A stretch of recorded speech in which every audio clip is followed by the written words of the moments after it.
serious about business.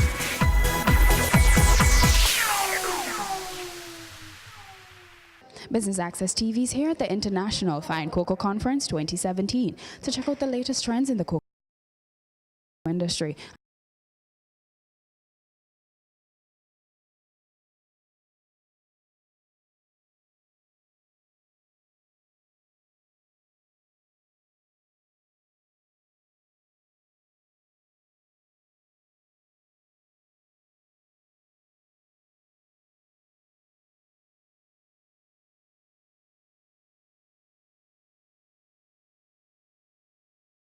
The cutting edge of any changes that is occurring in whether locally or globally. We feel that the workshops have been beneficial to us so far, and that with each day when we have these changes, we should continue to look at educating the persons in this industry. This morning and this workshop is very special, as we will be hosting, it is being hosted in association with the Institute of Chartered Secretaries and Administrators. And as we move towards introducing the Corporate Governance Index, I think today is especially important so that we can see how this can be incorporated into what we do as company secretaries and others within the industry. It is especially important that we look at this to see how our companies will score higher in terms of corporate governance. Today is intended to be a very good workshop based on the persons who will be presenting. So I invite you to stay tuned, ask the relevant questions, and ensure that when we leave here, we can implement what we have learned. The Institute of Chartered Secretaries and Administrators is an institution that certifies secretaries, chartered secretaries, and I believe it is the only institution in the world that does that. It's incorporated by Royal Charter and has its base in England, London, England. And our dear leader, Simon Osborne, is the CEO of the Institute of Chartered Secretaries. In Jamaica, we have the Association of Chartered Secretaries and Administrators, which is a branch of the Institute of Chartered Secretaries. Today, we are very happy to be hosting this seminar with the Jamaica Stock Exchange, and I hope that what we present today, you might find something to take away from it, because we are going to try to give you something practical that you can use in your everyday life. Governance has to suit each jurisdiction. One size cannot fit all. Even within a peer group of companies engaged in similar activities, similar business, because the dynamic is going to be different, because the business conditions are going to be different, the governance framework will necessarily be different. And as you comply or explain, also within a peer group of companies doing the same, broadly the same activity, you will find that they comply in different ways. And that's the beauty of a code of principles. So what do we mean by governance? The Cadbury definition, the process by which an organization is directed or controlled. The other perceived virtue of corporate governance on the part of politicians and policymakers is that it leads to increased opportunities and choice for all. Now that's one of those wonderful glib expressions that rolls off the tongue of a politician. And it sounds wonderful, doesn't it? But what on earth does it mean? As a political aspiration, it's great. Opportunities and choice for all. Hurrah, yeah, we'll all vote for that. But can we really expect corporate governance to deliver such an overtly political objective? I'll leave that one hanging in the air. Poor old Bob Diamond, he gets a bit of a caning over this one. he did actually say that corporate governance is not how you behave when you think no one is watching. He did actually say that. But I think it's a good reminder that, you know, there's no point trying to do one thing, say one thing and do another. That sort of hypocrisy, you'll get found out eventually. The truth will always out. Governance is concerned with the exercise of power, the role of directors, the responsibilities of shareholders, and how those are balanced. And it also deals with disclosure, transparency, accountability, internal control, and making sure you avoid that concentration of power in too few hands. Hence the desire, well, I mean, it's now become standard, certainly in the UK. America's finding it harder, but actually separating the roles of chairman and chief executive so that you achieve a more constructive tension at the top levels in the C-suite. What are some of the governance hot topics? Well, I don't know what it's like here, but remuneration in the UK never ceases to amaze me. I mean, and the way in which non-executive directors serving on remuneration committees aren't smelling the coffee, I just don't get it. But and the United States is just as bad. And what that is leading to is remuneration which is detached from performance, or levels of remuneration detached from performance, are just leading to increasing inequality of wealth. And I think that could lead to unfortunate consequences socially. And it's something that has to be tackled. Hot topic. Legal risk has risen up the scale of corporate risks. The whole board diversity thing, gender is a major factor. But there is no doubt about it, board behaviour improves the more women join the board. And I know that from my own experience, funny enough, in a charity where I was deputy chair and I chaired the nomination committee. And I had to wield the knife. I removed 6 older male trustees, brought in 4 ladies, all of whom were younger. The average age came down. The speed with which business was transacted improved. Shorter board meetings, I'll drink to that. Made a difference. Now that's one example, but I think there's no doubt about it that I think the presence of women in boardrooms adds beneficially to the decision-making process. You've got the whole responsible capitalism issue, the managing of stakeholders and accountability to wider stakeholders. And that, interestingly, has led to the appointment of a committee now for a code of governance for private companies. I think that's long overdue in the UK. When you think about some of the bigger private companies, and I'm sure you've got them here, if one of those collapses, the impact on the economy and on the government could be significant.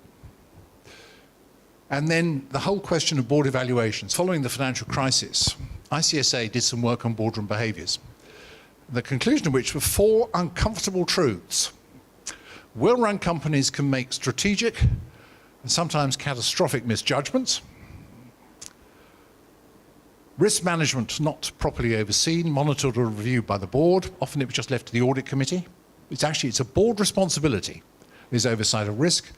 Remuneration and incentivization not aligned with shareholders' interests, and a failure to inform stakeholders, not just shareholders, stakeholders, sufficiently. That work we did identified 3 areas needing attention. Institutional. Are corporate governance policies and architecture fit for purpose? Has management installed adequate processes and systems? And are directors exhibiting appropriate behaviours? So we had there the institutional, the organisational, and the behavioural.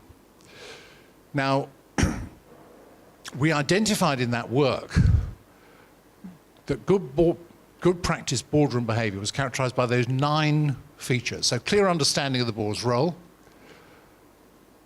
The board is there to oversee the management of the business. The board is not there to manage the business. And non-executive directors forget it's a case of noses in, fingers out. They smell the state of the business, they don't finger it.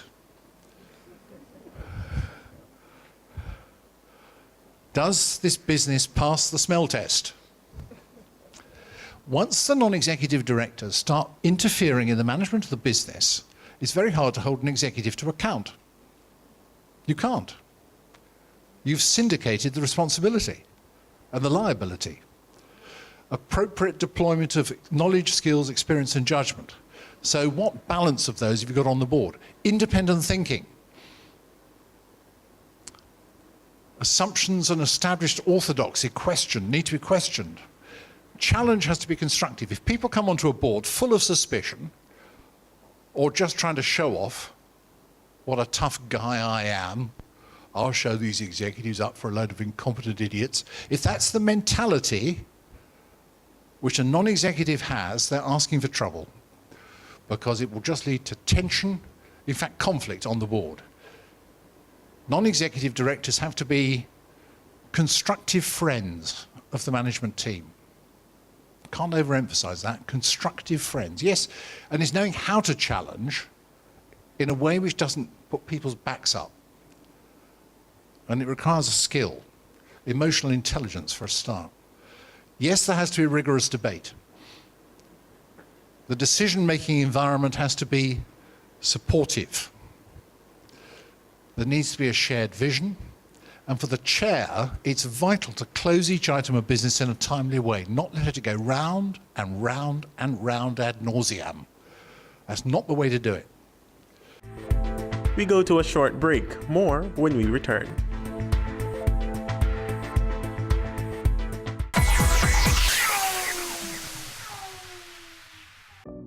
Accountants for entrepreneurs. As an entrepreneur, you should be focused on running and financing your business, not sorting your accounting systems and processes. Entrepreneurs are, by nature, dynamic people with a clear vision and a desire to get things done. The challenge for most entrepreneurs is creating a financial and accountancy culture that can keep up with them. That means finding accounting services for entrepreneurs that can provide regular financial updates, a dynamic, forward-looking approach to accounting processes, rapid access to personal and business financial statistics, fast turnaround of taxation and other accounting tasks, qualified advice on financial compliance and regulation, access to potential capital sources. Dodge & Global knows that most entrepreneurial businesses are constantly changing, with a need for accountancy support throughout the financial year, not just when a tax or VAT return is due. As such, we're here to help you make smarter and more effective decisions. For more information and to discuss your requirements with one of our experts, please contact us today. Email info@dodgen.global. Website https://dodgen.global.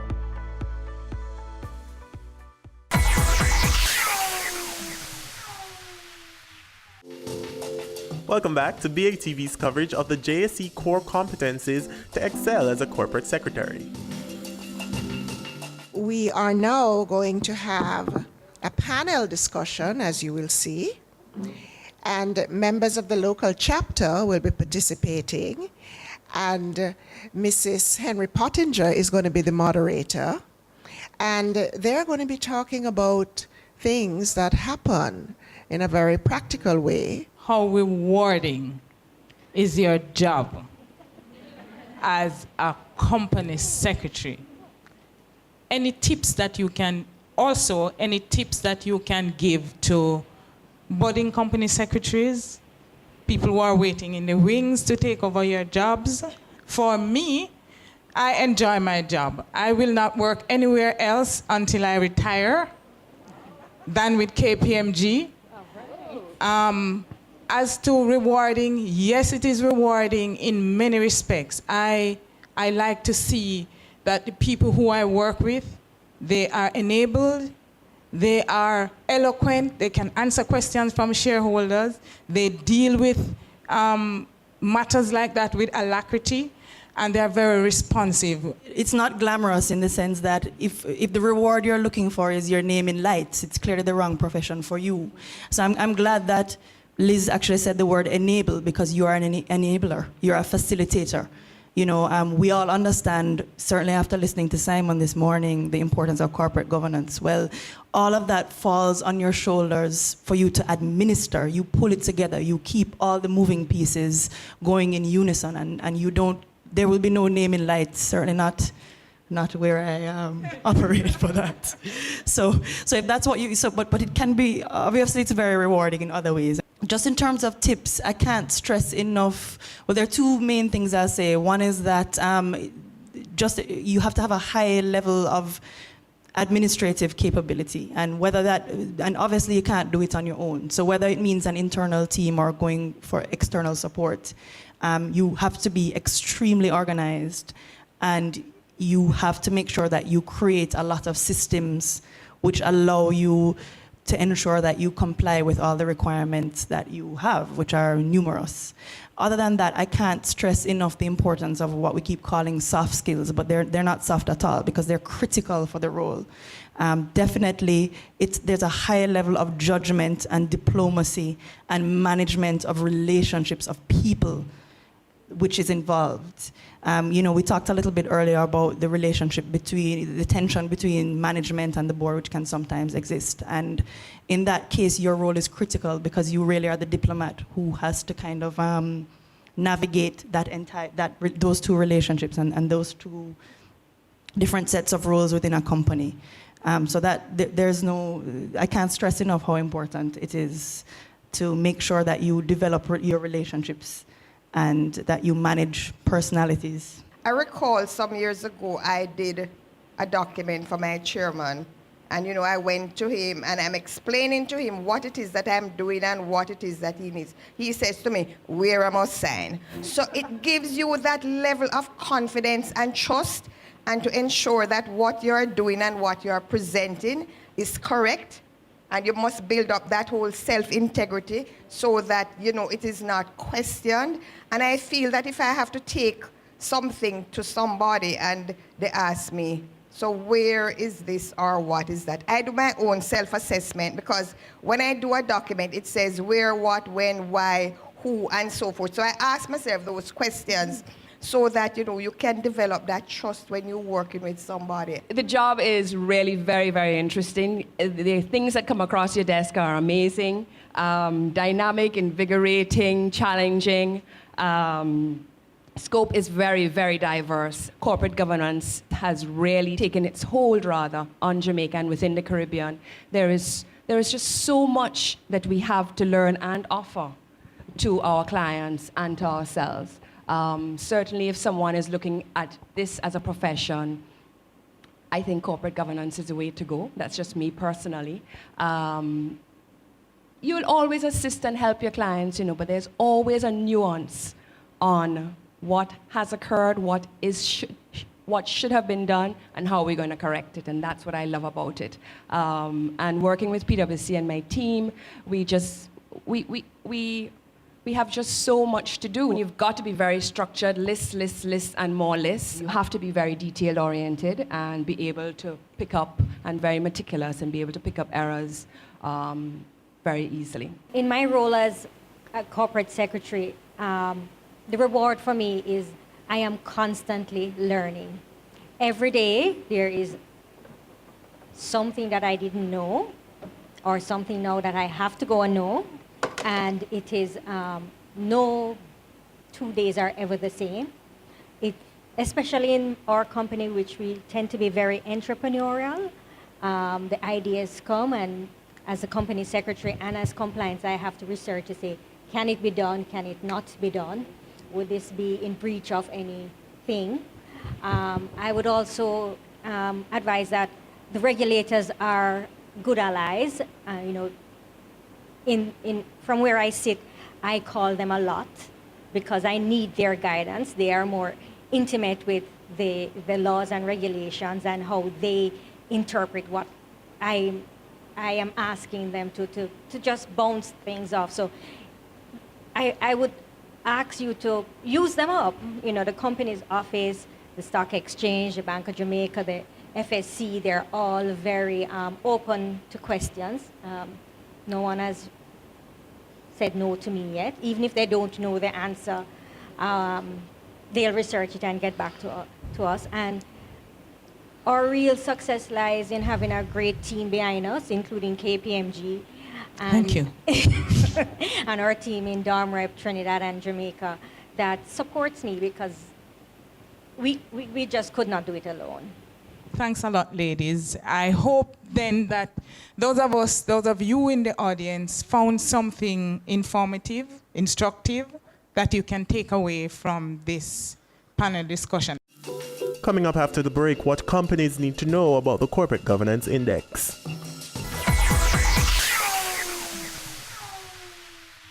Your business matters. Business Access TV offers you the most innovative and effective advertising solution for your business, specializing in B2B sales, cost-effective solutions, the customers you want, the repetition you need. No matter the size and nature of your company, your business matters. Call us at 876-291-6233 or 876-376-4225. Email sales@batvja.com.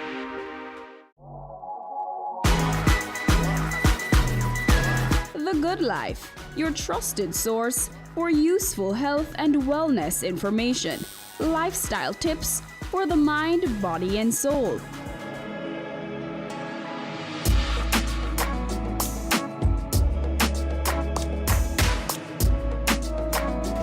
Tune in Tuesdays at 8:30 p.m. on Business Access TV.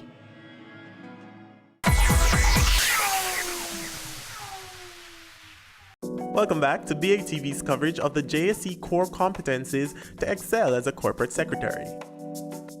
So what is this corporate governance index that we have been talking about? And it really is a tool that has been developed to measure how all entities that are listed, at least surely for us listed on the stock exchange, how it conforms to various established corporate governance principles. Now, typically, the index has a numerical value, right, where the extremes of the values are overall good and poor. And also, it assists in improving the transparency and ultimately FDI for countries, because research has shown that countries and surely listed companies, like using the stock exchanges that have a corporate governance index, especially when there's not very strong regulatory environment for them to operate within, the corporate governance index has actually helped to create greater investment opportunities. And what the research has shown is that countries with the indices have shown significant growth in corporate governance practices. So let's talk a little about the Corporate Governance Index in Jamaica. And the index has been developed by the Jamaica Stock Exchange. As I indicated before, it's the first for the Caribbean region. The process that is being utilized is that it's going to be automatic, so that whether you're listed on the junior market or you're listed on the main market, you are going to be assessed using the index manual. So the purpose of the index, as stated by the Jamaica Stock Exchange, is to first of all periodically measure listed companies' conformance to required corporate governance principles and practices. It also should help to give companies an opportunity to differentiate themselves from other companies, because while all companies are listed and expected to be guided by certain principles and certain rules and certain legislations, you can differentiate yourself by the score that you probably will get based on the fact that you are adhering to a number of these principles. It will also provide a benchmark by which other parties, external parties, locally and internationally now, can gauge companies' adherence to corporate governance practices. Every year, we have a workshop for the corporate secretary, because we realize that they are an integral part of the corporate governance and effectiveness of publicly listed companies, whether it's on the junior exchange or the big board. And we were fortunate in that the head of the Institute of Chartered Secretaries and Administrators of the UK was coming on a visit to Jamaica to meet with the Jamaica Stock Exchange, because we are in the process of representing them in providing training and continuing development for corporate secretaries, persons who want to be corporate secretaries. And as a matter of fact, there is an upcoming fast track that's going to be available for attorneys and chartered accountants who invariably are performing the duties of the chartered secretary, and what it will allow them to do is to have the formal chartered secretary designation. So we felt that this was very important to continue to lift the profile of the chartered secretary and their role in listed companies. I thought the conference was excellent, actually. The seminar was excellent. It touched on very important aspects that are critical for the development of our businesses within Jamaica and internationally, and for our companies, concentrating on corporate governance and the amendments that have just occurred in the Companies Act and why corporate governance is so important. So I encourage everyone to be at the next seminar. The governance is here to stay. There's no doubt about that. And it's the proportionate application of governance principles which is so important in all types of organisation. But in order to be able to do that, every organisation needs to be clear about its organisational purpose. Then the board, the directors, need to be clear about the key values by which that purpose is going to be delivered. Only then can you devise a governance framework for your particular type of organisation. Every organisation, however big, however small, needs to do that. Who does corporate governance benefit again? Obviously, it benefits the companies themselves, it benefits their shareholders as the owners, or if it's an unincorporated body, the members. But it also benefits wider society. I think that's the important point. Their employees, those with whom they do business, and ultimately it benefits the government. Because if an enterprise fails and is employing people, and it fails because of poor governance practices, the ultimate responsibility financially was going to fall on the government. For example, in social security payouts for unemployed people.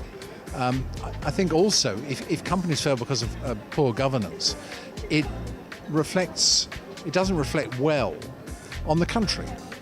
And for a country that is trying to entice inward investment, if the governance framework isn't up to snuff, as we say, then that could have a potentially negative effect.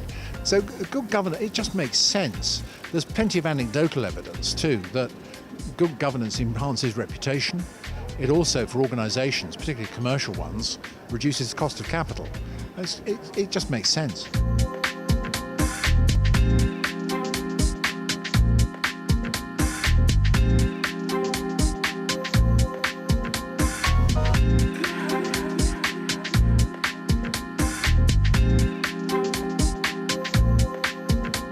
That's it from us here at the JSE Core Competencies to Excel as a Corporate Secretary. I've been your host, Andrew Laidley, and thanks for tuning in to Business Access TV. Serious about business.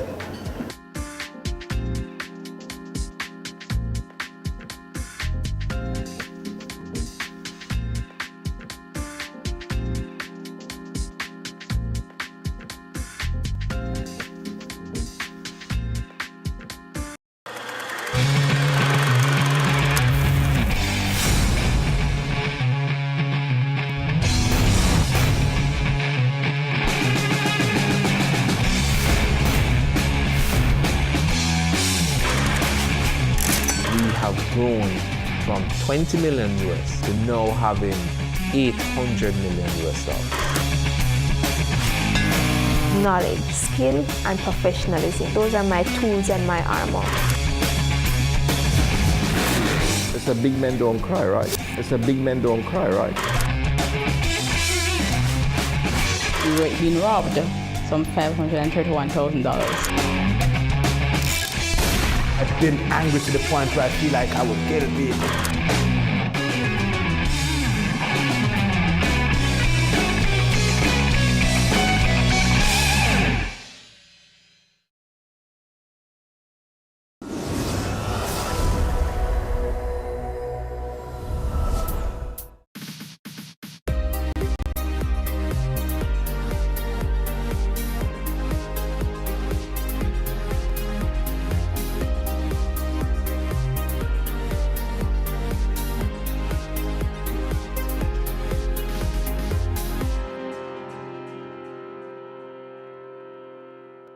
Hi there, welcome to another informative show. This is Jamaica Magazine and I'm Adrian Atkinson.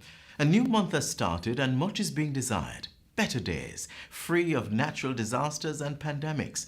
While we cannot control the unpredictable, we can definitely control how we react to these situations.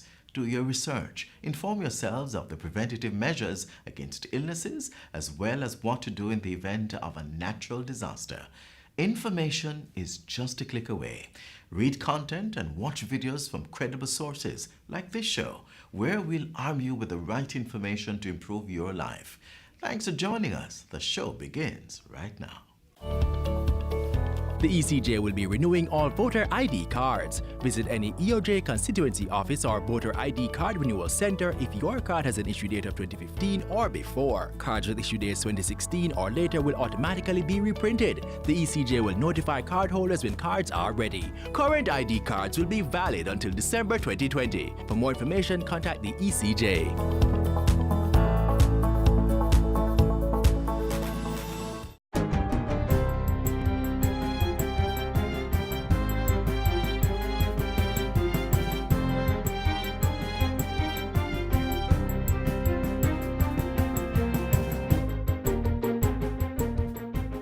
Good day, I'm Lorraine Mendez and this is your JIS News for Tuesday, February 4.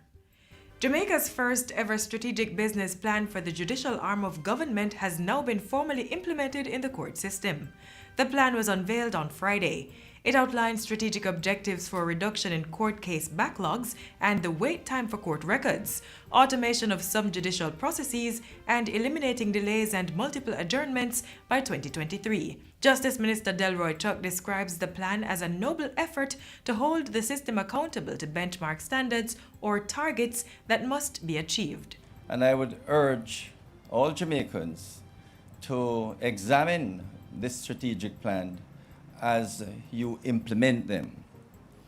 I certainly would like to ask all the stakeholders in the justice system to buy into this plan, this strategic vision of where the justice system can become within the next 6 years. Chief Justice Brian Sykes says the strategic plan will help to reduce the number of police officers attending court on any given day and assist with determining appropriate time standards. Unless we have time standards for all our processes, there's a real risk of denying litigants their constitutional right to a fair hearing before an impartial court within a reasonable time. The plan is titled Benchmarking the Future, Courting Success, and covers the period 2019 to 2023. The document will be available to the public. It aims to promote good governance and improved service delivery while protecting the rights of those who use the courts. Meanwhile, trial date schedules for parish courts are now accessible online. This will allow court staff, judges, attorneys, and persons associated with cases to view dates for court proceedings ahead of time. Chief Justice Brian Sykes says this is being done through the Court Information Statistical System. As it presently stands, all the parish courts are able to publish their lists online well in advance, 2 weeks, 5 weeks, 6 weeks, a month, 2 months in advance. And so we're pushing in that direction so that litigants and other court users will know if they miss the court date when the next date it will be. So some courts have started to do it, but we'll be ensuring that certainly by April 1, all the parish courts will have the lists published online.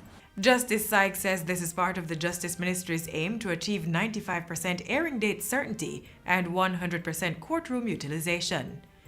Still on justice, approximately 68 communities have benefited from mobile legal services for the 2019-2020 fiscal year. As 2 more units are added to the system, Portfolio Minister Delroy Chuck says the expansion will facilitate access by all citizens to services within the justice system. We want the people of Jamaica to be informed, to be empowered.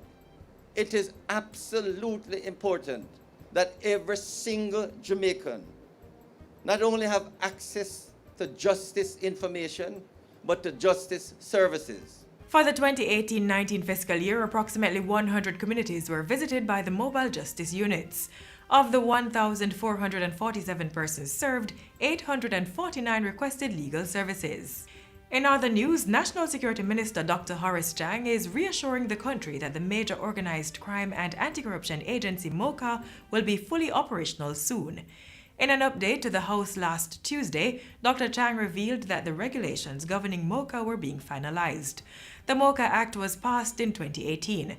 The regulations are expected to make MOCA a statutory law enforcement agency with operational independence and authority. Dr. Chang says that up to November 2019, the regulations were making their last rounds at the Auditor General's Department.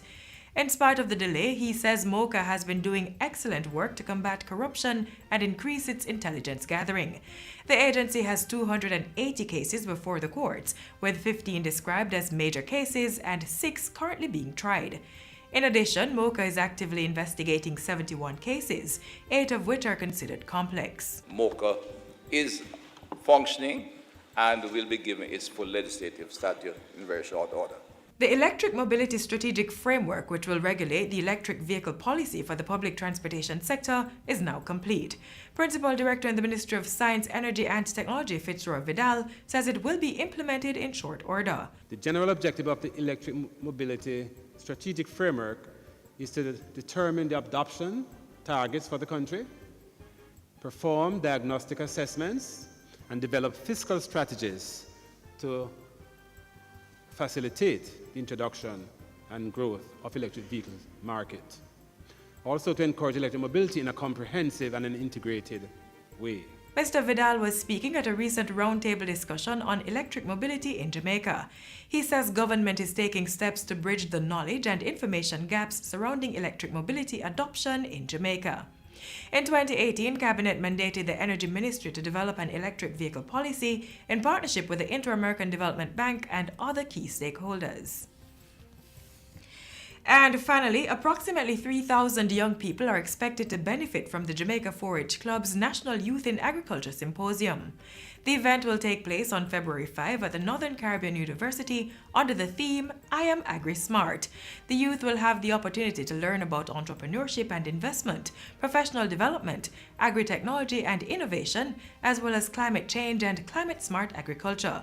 The event will be targeting students at the secondary and tertiary levels as well as other active participants in the sector. And that's it for JIS News today. I'm Lorraine Mendez. Thanks for watching.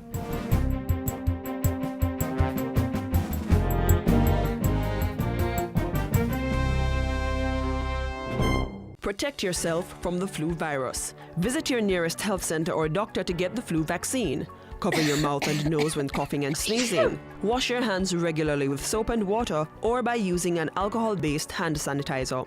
Avoid the spread of germs by not touching your eyes, mouth, or nose. And be sure to regularly disinfect surfaces and objects that are used often.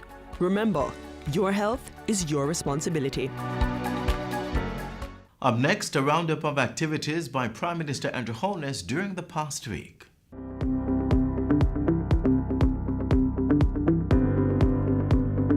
Prime Minister announces governance strengthening at Caribbean Maritime University. States of emergency across 5 parishes and 1 police division extended until April 25, and Cabinet approves travel ban for China. You're watching Jamaica House Weekly. I'm Anthony Morgan. On Monday, the Cabinet was briefed on Jamaica's preparedness should the island be impacted by the novel coronavirus. Following the meeting, a travel ban was imposed on flights to and from China. The Cabinet also approved the imposition of an immediate 14-day quarantine for persons who have been granted landing privileges on the island. Meanwhile, Prime Minister Andrew Holness witnessed the handing over of 40 new vector control vehicles to fight the spread of dengue fever. The vehicles are worth $400 million and will be distributed across the 4 regional health authorities. When it comes to health threats, the government is taking no chance. We're taking no risk. We're trying to be fully prepared. So we're not just investing in the fleets here. We're also going to be doing major upgrades and in some cases building new hospital facilities. In Parliament last Tuesday, Prime Minister Andrew Holness said a governance framework was developed for and instituted at the Caribbean Maritime University CMU. According to Mr. Holness, since taking over responsibility for the Ministry of Education in March last year, a work plan had been created to address challenges identified at the institution. He said steps had already been taken to correct the issues highlighted by a recently developed Auditor General's report into operations at the university. Among them, the hiring of an internal auditor. To date, the following have been developed for approval of the new council: a board charter, declaration of interests, investment policy, donations policy, and procurement internal procedures. So these are all policy guidelines and documents developed in keeping with our thrust to ensure that the CMU is meeting the accountability framework. Mr. Holness also announced Cabinet's approval of a new CMU council. The 21-member body is chaired by Professor Gordon Shirley. The council has been mandated to establish a governance committee to ensure that the CMU is meeting all its requirements. A direction was also given to create a risk management system, a new procurement policy, and an audit committee. I believe that the corrective actions taken to date demonstrate the seriousness with which the government regards the development at the university. And I believe that the board assembled has the requisite skills and competence to ensure that the policies already developed are quickly approved, quickly put into practice, and that practice will become the norm at the CMU. While in Parliament Tuesday, the Prime Minister received support for a resolution to extend the states of public emergency. 44 of the 63 members voted to lengthen the special security measure until April 25.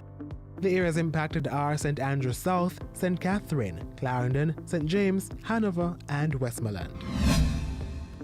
Earlier in the day, Mr. Holness was at the office of the Prime Minister receiving Colombia's Vice President, Martha Lucy Ramirez. The two spoke of increasing cooperation in security and trade. On Wednesday, the Prime Minister met with the project team for the new Houses of Parliament building. He was updated on the progress being made on the project, which is slated to start next year. Wednesday also saw Mr. Holness meeting with Trinidad and Tobago's High Commissioner Derek Murray. He closed out the day in talks with Panama's ambassador to Jamaica, Lasford Douglas. Minister without portfolio in the office of the Prime Minister, Mike Henry, was also on the road this past week. At Tuesday's start of a 2-day Jamaica Social Investment Fund Contractors and Consultants Seminar, Minister Henry urged the gathering to explore more climate-smart infrastructure projects. We fail to recognize that 80% of our economy lies along the coast. And if 80% is wiped out, if indeed tourism, which the minister is doing such a great job, is damaged, then the growth and the development will also be affected. Minister without portfolio Pernell Charles Jr. was in Portland touring water resources in the parish this past week. He was joined by the members of Parliament and agencies responsible for water in the Ministry of Economic Growth and Job Creation. During his fact-finding mission, the minister announced that an additional $26 million would be spent on upgrading transmission pipes and rehabilitating the storage tanks at Bangor Ridge in the parish. Minister Charles said allocations will also be made in the upcoming budget to address the water supply needs of communities across the island.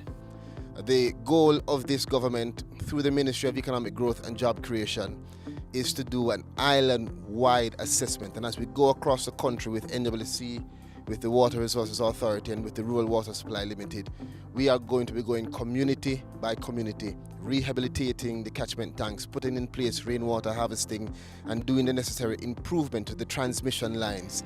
We are on a mission to make sure that water gets to each community across the country. And that's it for Jamaica House Weekly. Be sure to join us again next time for more news stories coming out of the Office of the Prime Minister.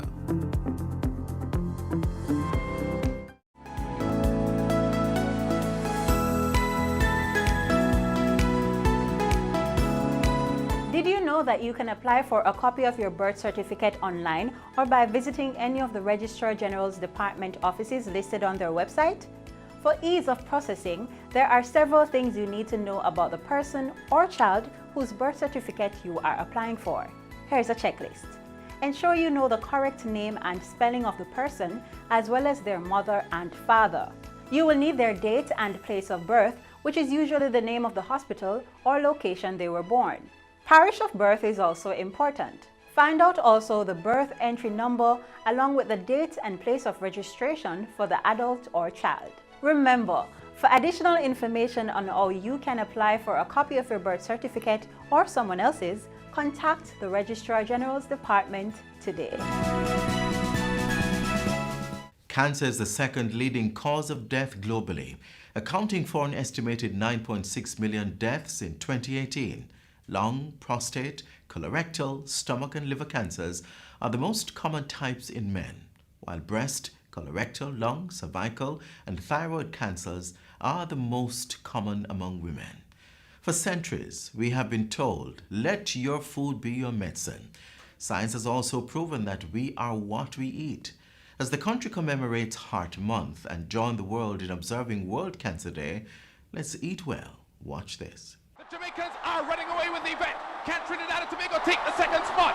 Asafa Paul, Jamaica, gold, 37.10, world record! Born and fed in Jamaica, homegrown athletes sustained by the foods of the soil, enriched to reach international heights of glory. This is a fabulous moment in Jamaican and Caribbean track and field history.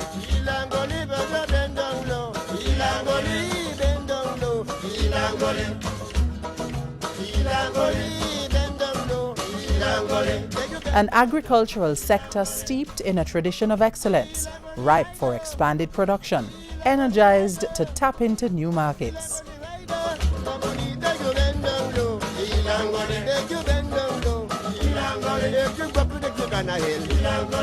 A nation of champions.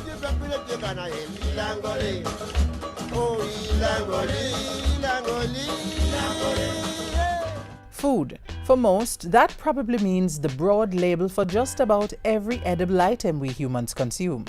Now, Jamaicans fully agree to this, but in the lingua of the island, food is also a specific term for the side dishes that accompany the main course of Jamaican meals. You might also hear them called ground or grung provisions, yam, potato, sweet or Irish, dasheen, cocoa, cassava, and others that are staples of the island's agricultural output. Farmers, supported by government and strong private groups, plant and harvest these crops for the discerning Jamaican consumer and a reliable export market.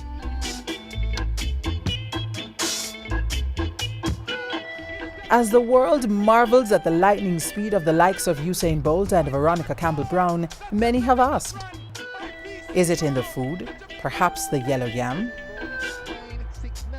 When we roast the yellow yam, when we roast the yellow yam, and we slice it in a two, and we slice it in a two. The skin is brown, sometimes black, and some say scaly. Peel away the outer layer and get to the heart of its starchy goodness. There you'll find fulfillment and a taste that is as distinctive as the indescribable talent of our trailblazing athletic stars. More importantly, in the heart of our yams are essential nutrients for healthy living: vitamins C and B6, potassium, manganese, fiber, and iron. These nutrients converge in several varieties of the Jamaican yam, a tuber with off-white, purple, white, yellow, and sometimes red flesh, depending on the variety. For every type of yam, there is a uniquely Jamaican name, like renta, yampi, moonshine, or afu. Whatever the name, they're all edible, just so long as you cook them first. And with thousands of acres of fertile land, yam production is an island-wide vocation in Jamaica. But you might be surprised, or not, to know that the most popular yam-producing parish, Trelawney, is also the home of the world's fastest man. Usain Bolt. Tremendous running by this man. Daylight come and me want go home. Work all night. From jerk to curry recipes, Jamaican cooking is all about the spices, sourced right on the island. With the support of the state entity responsible for managing all things agricultural, the Ministry of Agriculture and Fisheries, Jamaica's spice producers are on the verge of stamping a bolder mark on the competitive international industry, with many programs unfurling to increase the production of traditional spices like ginger, turmeric, nutmeg and pimento, and non-traditional spices such as hot peppers and onion. And the possibilities are bountiful.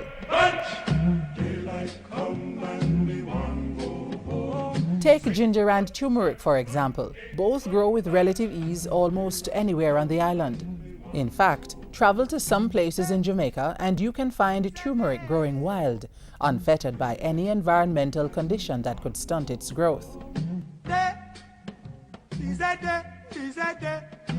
Whether for use as a condiment, for its healing properties, or simply for coloring, consumers worldwide can't seem to get enough turmeric. Global trade in turmeric has been trending up, and so have prices. As for Jamaican ginger, it has long been considered among, if not the best in the world. Current global demand for Jamaican ginger is estimated at 21,000 metric tons in its fresh form and 4,200 tons dried, and there's room for growth.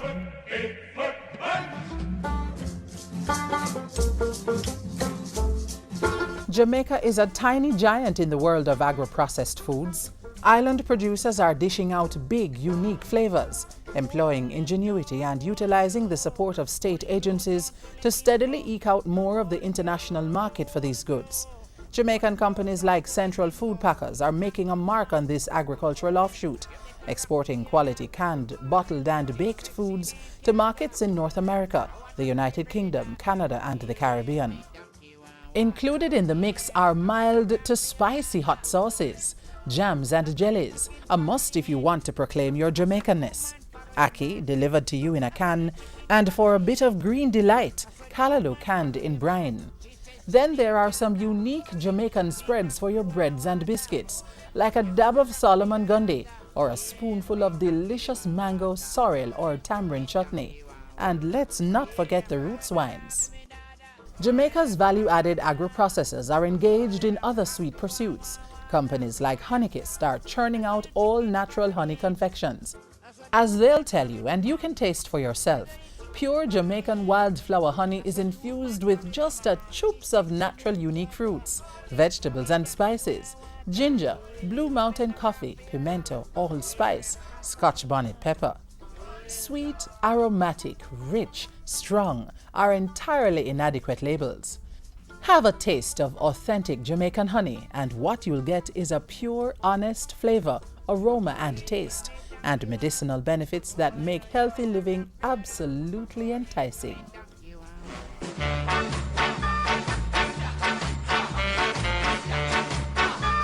Whether your delight is tea, coffee, or maybe cocoa, Jamaican value-added producers have carved out a reputation for delivering only the best. Jamaica is known for its lush landscapes, revered for its music, celebrated for its track stars, and the world is hooked on our coffee. And it's hardly surprising. The species of choice in the Jamaican coffee industry, Arabic coffee, is widely accepted as producing the far superior cup. And Blue Mountain is the brand best loved by coffee connoisseurs from near and far, commanding high prices wherever it's sold.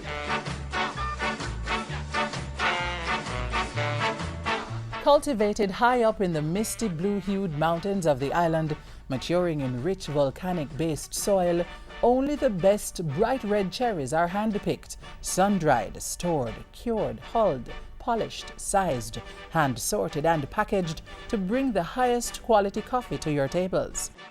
The end product is a cup of exceptionally balanced, exotic and intense aroma with an intricate range of flavor notes that is said to include a subtle hint of herbs, spice and chocolate. Let's take a tea break. Authentic, Jamaican, instant, Salada teas are among a thriving tea market that bags flavors familiar to most people and countries, mixed in with some distinct Jamaican blends.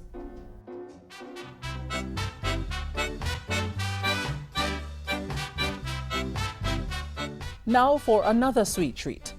The cacao plant, or Jamaican cocoa, is a wide-branching evergreen tree from which the world-famous Jamaican cocoa, chocolate, and cocoa butter are produced.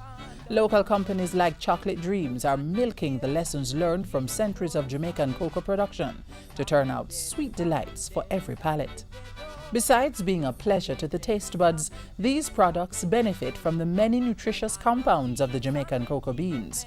From the mild stimulant of the caffeine alkaloid theobromine to its natural fat starch and the natural amphetamine phenylethylamine, Jamaican cocoa is a folk remedy for maladies from wounds to fevers, coughs, burns, and listlessness. Its fat, Jamaican cocoa butter, is used in confections, in manufacturing soaps and cosmetics. Sweet, medicinal, another Jamaican agri-pursuit poised for new investment, ready to compete with the best anywhere in the world.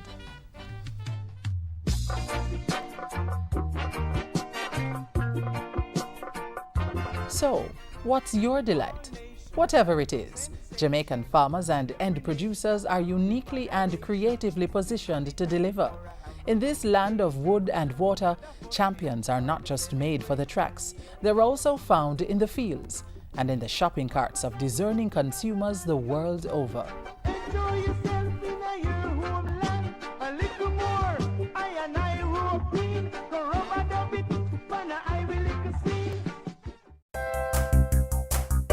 So many wish they could visit our shores. We live where they vacation. Brand Jamaica beckons all from the four corners of the earth. Well, as a Jamaican, I have great pride in selling it. You know, your pride that you sell Jamaica with is something that it rolls off. Jamaica has so much to offer, and every time I have the privilege of bringing an executive down to Jamaica, an executive from an airline or a tour operator or a travel agency, and you take them across the country, you know, the pride that they said, wow, I can't imagine, especially when it's their first time. Wow, I love this. Build it. Cherish it. Our wealth is Brand Jamaica.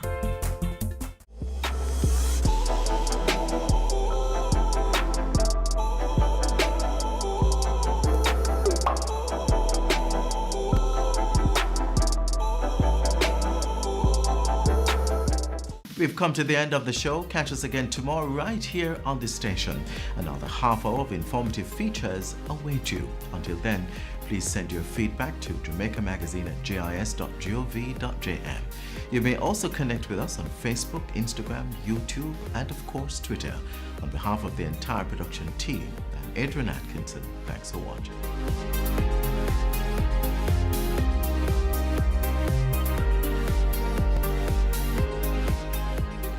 This has been a production of the Jamaica Information Service, the voice of Jamaica.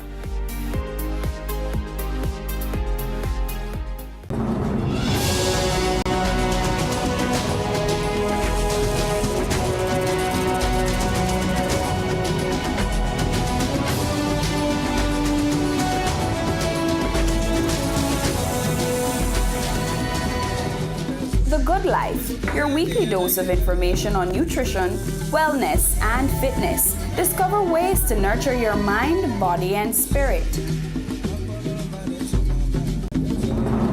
Your business matters. Business Access TV offers you the most innovative and effective advertising solution for your business, specializing in B2B sales, cost-effective solutions, the customers you want, the repetition you need. No matter the size and nature of your company, your business matters. Call us at 876-291-6233 or 876-376-4225. Email sales@batvja.com. You're watching Business Access TV. Business Access TV. Business Access. Business Access TV. Serious. Serious. Serious about business.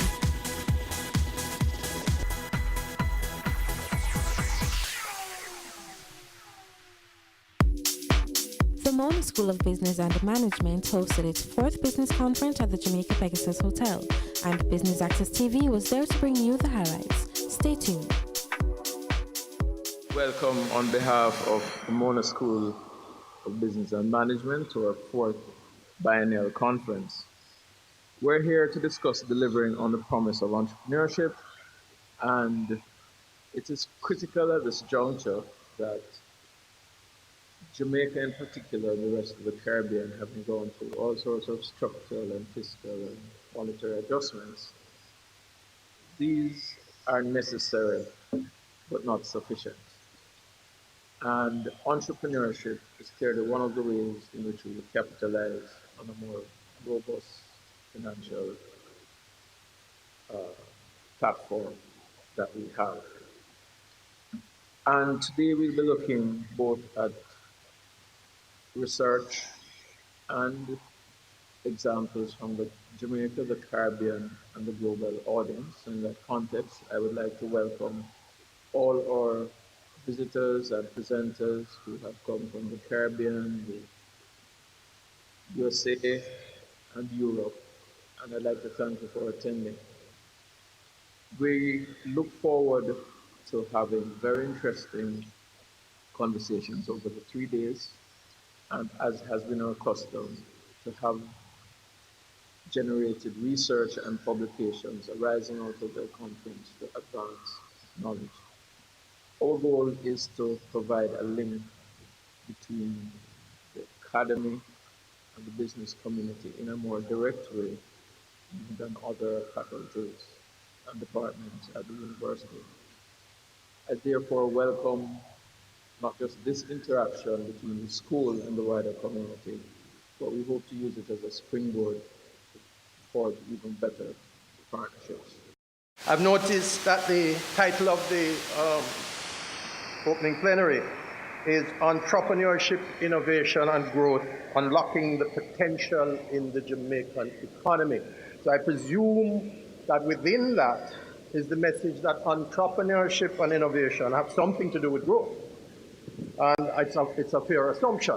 And that is perhaps why we are being told by the Economic Growth Council to unleash our entrepreneurial spirit. We are being told by the World Bank to become more innovative. We're told by various members of the political directorate to take more risks and invest in newer areas. So it would appear that there is a growing perception that there is, in fact, a link between entrepreneurship and growth.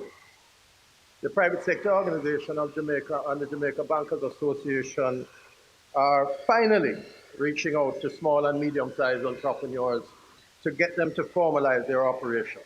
So all of this is good. I think there's an energy that is starting. Unfortunately, that has happened before, but there is an energy that's starting that we need to keep going. And we need to understand that, or figure out whether it is a magic bullet or it is the beginning of a new paradigm that must be adopted by all of us across the board in order for us to secure mature development as a nation, as a society. I think we need to take a look at the historical context of our country so that we understand not only where we are or we got here, but we can try and use it to map where we're going. But before I do that, I just wanted to give a commercial plug for the efforts of the Jamaica Bankers Association and the member bankers for the initiative to allow access to finance and to encourage access to finance for the SMEs and the medium-sized businesses. It's important for us to understand that the current definition of an SME is a business entity having between 1 and 50 employees and an annual turnover of less than $150 million. So that is the spectrum of enterprises that we at the PSOJ and the JBA are trying to capture. And the aim is to bring greater awareness of this SME sector to the extremely numerous and detailed programs that the government's Access to Finance agenda has established since 2016.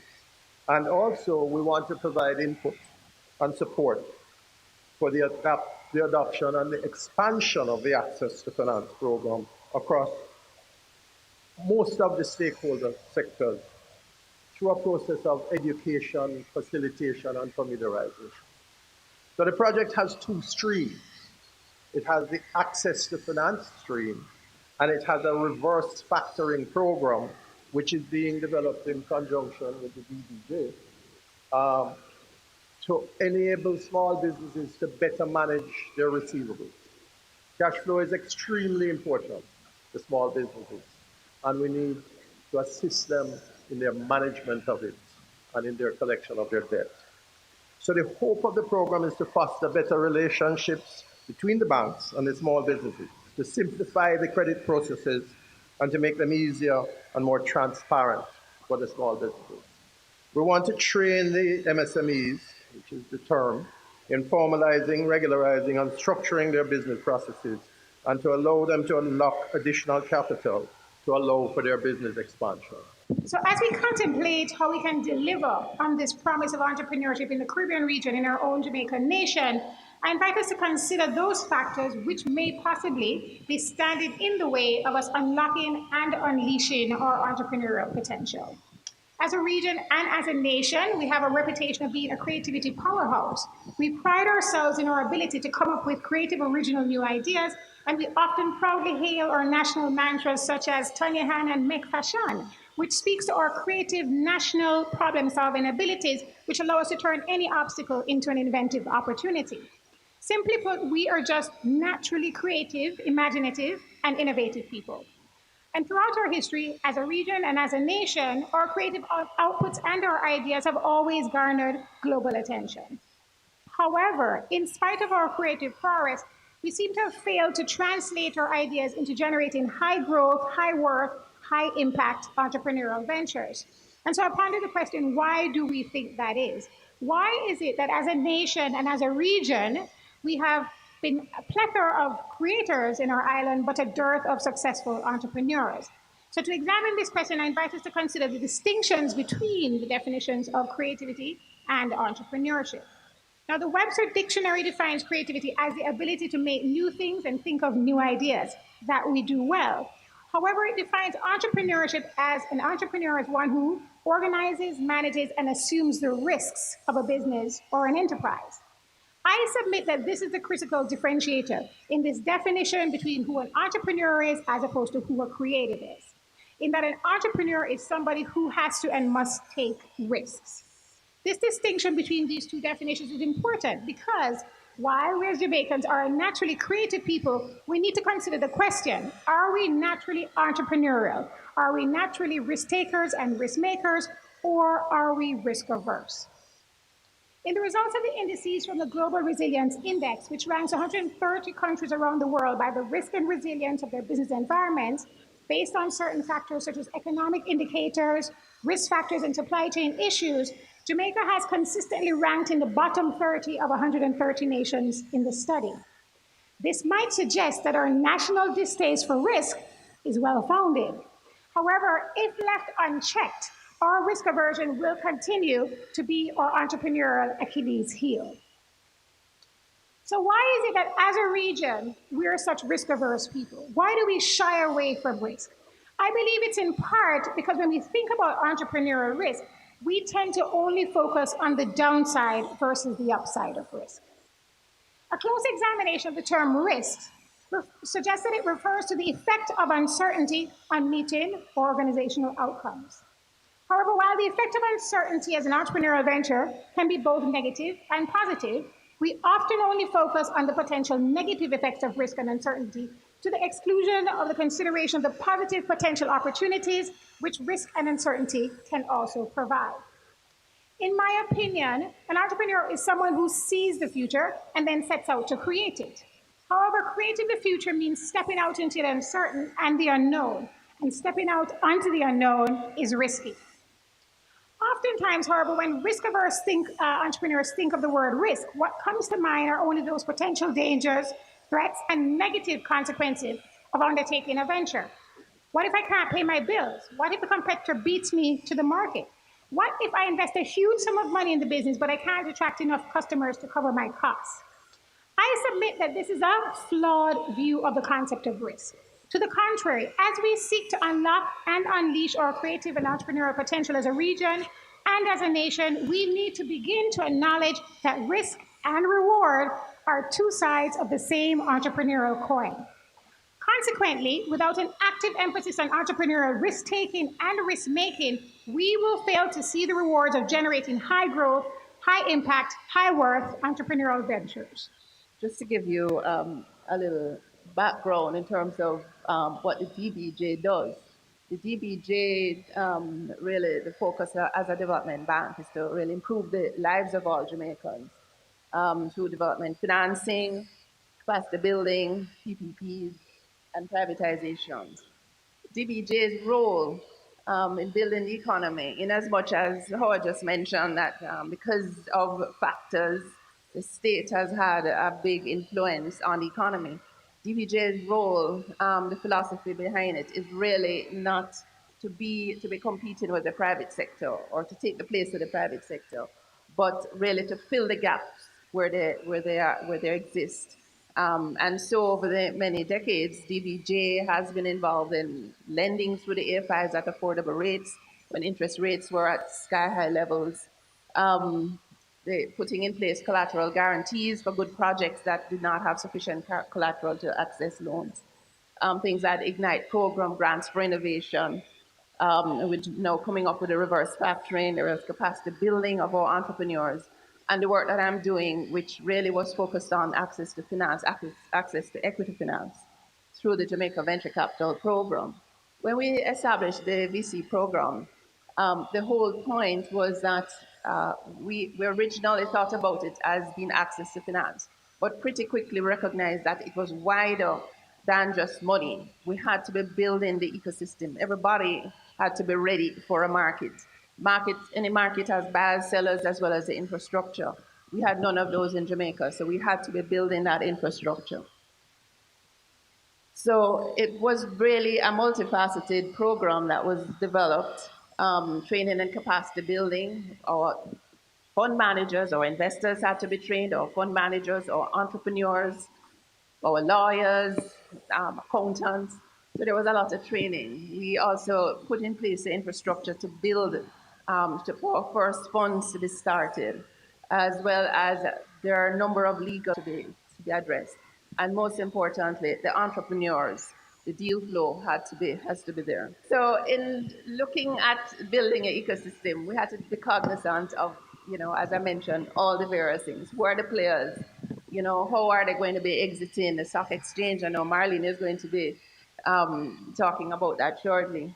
And, entrepreneurship, as well as what's happening with the SMEs and what is the support infrastructure. And we took a lot of lessons. We didn't reinvent the wheel. We took a lot of lessons from what happened in Latin America as they were building their private equity and venture capital ecosystems. Dodgen Global offers a CPA scholarship program to team members who join our team. A career in accountancy at Dodgen Global is a great choice and can offer you excellent job prospects. We believe that an accounting education is the greatest gift you can give yourself or anyone else. Few gifts make as significant an impact as the gift of an accountancy education with a job. It's a contribution that lasts a lifetime in the form of learning, opportunity, and success. Join our team and get the opportunity to be part of our CPA scholarship program. This scholarships awards program will be administered by the HR department of Dodgen Global. Requirements: first degree in accounting, employed at Dodgen Global, willing to pursue the CPA examination. Here's how to apply. Submit application to Staff Accountant, Dodgen Global. Email sa@dodgen.com.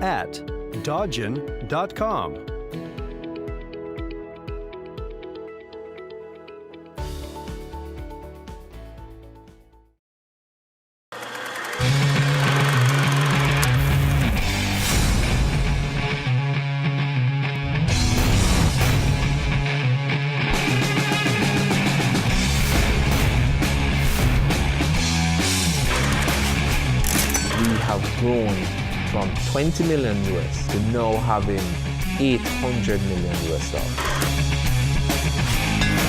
Knowledge, skill, and professionalism. Those are my tools and my armor. It's a big men don't cry, right? It's a big men don't cry, right? We were being robbed some $531,000. I've been angry to the point where I feel like I would get a vehicle.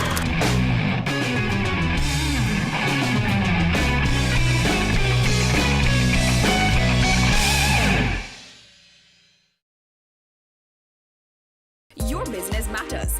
Business Access TV offers you the most innovative and effective advertising solution for your business, specializing in B2B sales, cost-effective solutions, the customers you want, the repetition you need. No matter the size and nature of your company, your business matters. Call us at 876-291-6233 or 876-376-4225. Email sales@batvja.com. Career Moves has always explored interesting careers, highlighting all you may not have known about them. This season is no different. Coming back to Jamaica, everyone's like, fizzy what? Fizzy who? When you find a bright boy or girl in the class and people say, what are you going to be? The parents will say, you have to go be a doctor, you have to go be a lawyer. Nobody says you have to go be a politician. Let me see your hands! Tune in Tuesdays at 8 p.m. on Business Access TV. So I just wanted to just tell you real quick about the IDB Lab, just to put in context where we sit and what we are doing and how we could unlock the potential for entrepreneurship and innovation in Jamaica, even further than we are doing now. I like the way we started the panel. So we started off looking at the research, because research and development is very integral in all that we have to do as SMEs and entrepreneurs and when we're taking on innovation. We looked at the risk approach to it, smart risk taking. We also looked at our history, where we're coming from, because culturally that's still going to be ingrained in us. And then we looked at the capacity building and all the different elements that's needed. So I want to take you through unlocking that potential that's there and first introducing you to IDB Lab. So IDB Lab is a part of the IDB group. We serve over 650 million persons across the world. We are a part of a group with IDB Invest. IDB works with the government. IDB Invest works with private sector, and then IDB Lab works with different corporate entities, civil society, NGOs, towards solving developmental problems. I'll go back to what Mr. Mitchell had said about inclusiveness. That's what IDB is all about. We are innovation lab looking at inclusive solutions for Latin America and the Caribbean. We create market-driven solutions. So we look at what the market is doing, what the needs are, where the gaps are, and we work along with the private sector to create those solutions.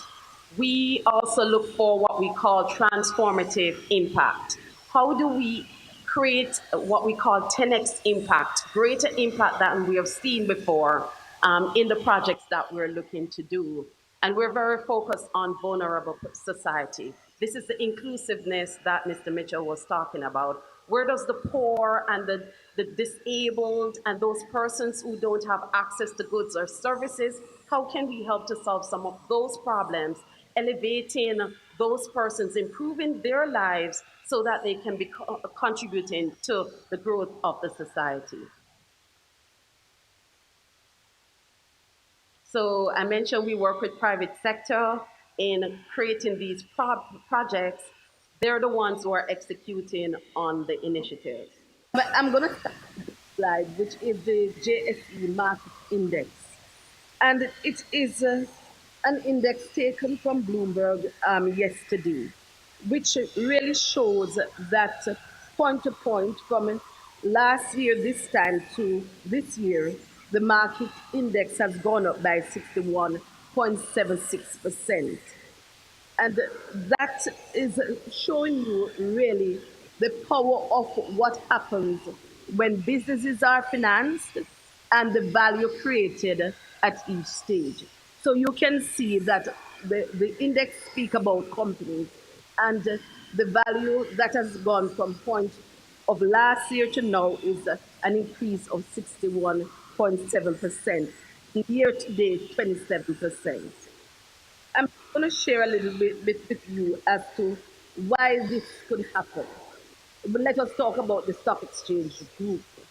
We are 50 years today, this year, and what we did, we set out to ensure that there was confidence in the market by forming the Jamaica Central Securities Depository in 1998.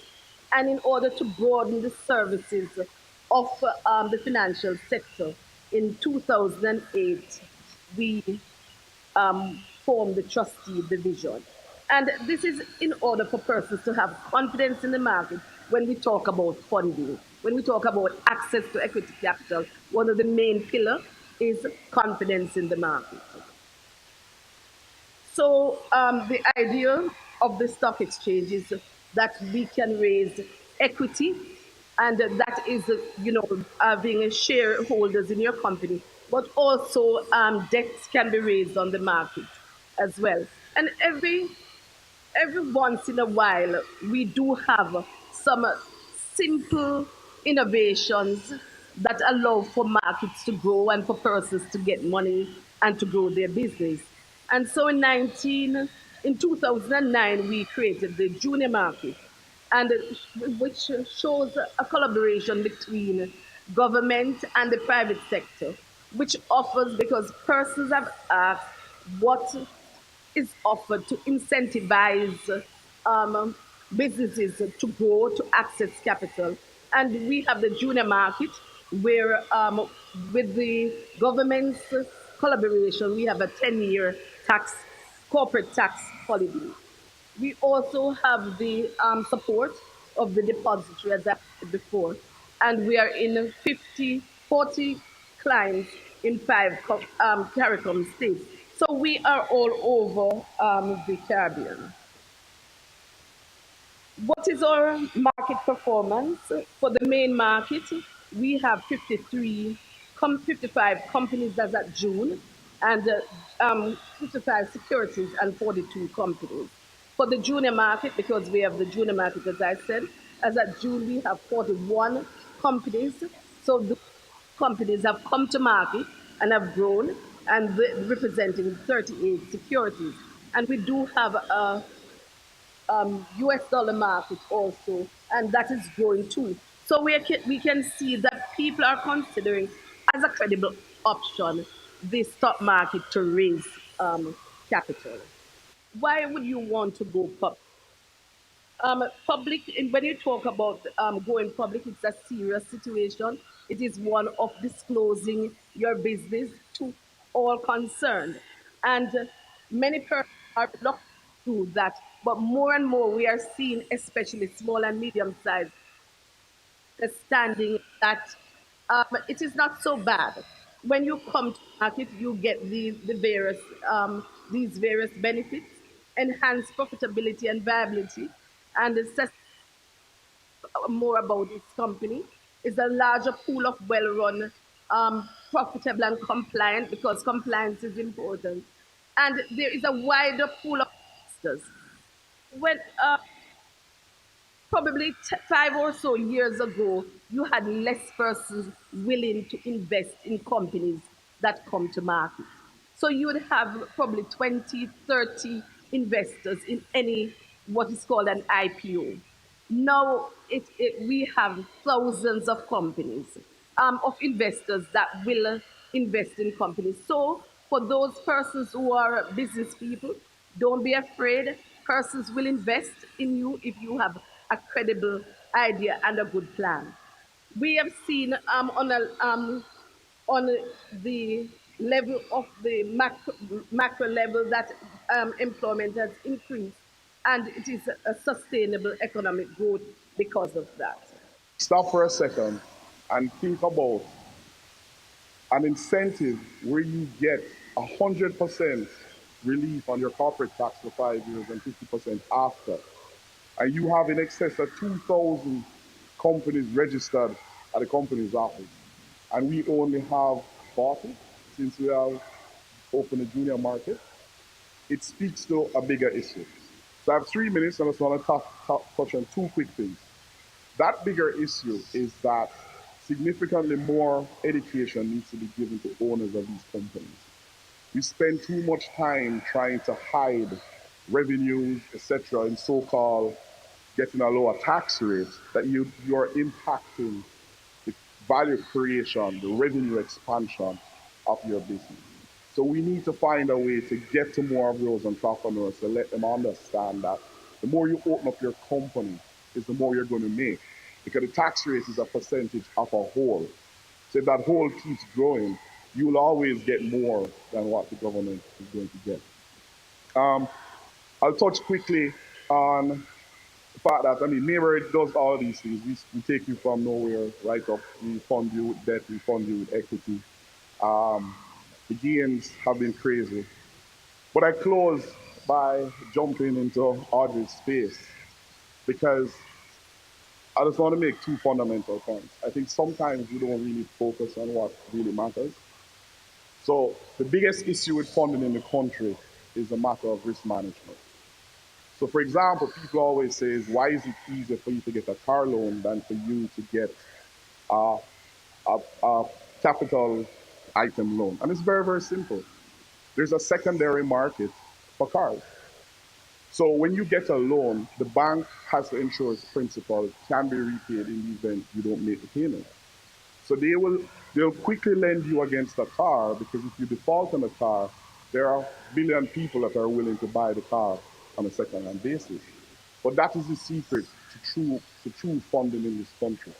If every sector of the economy that you want to pump funding into, you can create a secondary market, that is where you start to get a lot of funding. Because with all due respect, all of you guys that want money, you don't want to lose money. I don't want to lose money. The facts say that 8 out of 10 of you are going to blow up the money.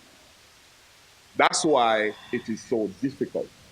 So in my mind, the solution is create an environment that if I will invest in all 10, but the 8 that blows up, give me an incentive. Because right now it's too lopsided. I lose everything when your company blows up, and the best, if I'm lucky, that I'm going to get from you is, Mr. Peart, you're a good guy. Sorry I lost all your money. But guess what? I have another idea. Can you give me some more money for that? It's not going to work. So I finally close by saying, to get these traditional investors to invest in you, you have to come up with a solution that mitigates the risks for them.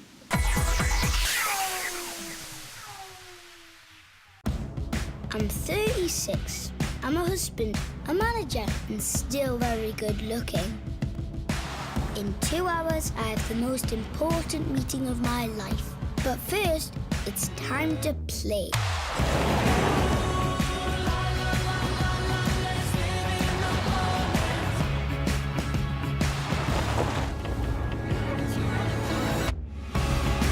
The new Suzuki Vitara. Your business matters. Business Access TV offers you the most innovative and effective advertising solution for your business, specializing in B2B sales, cost-effective solutions, the customers you want, the repetition you need. No matter the size and nature of your company, your business matters. Call us at 876-291-6233 or 876-376-4225. Email sales@batvja.com.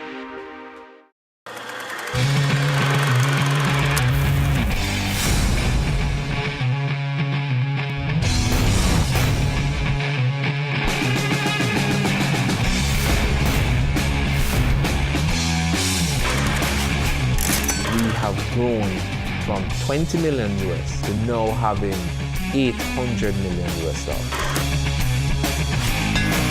Knowledge, skill, and professionalism. Those are my tools and my armor. It's a big men don't cry, right? It's a big men don't cry, right? We were being robbed some $531,000. I I've been angry to the point where I feel like I will get it, baby.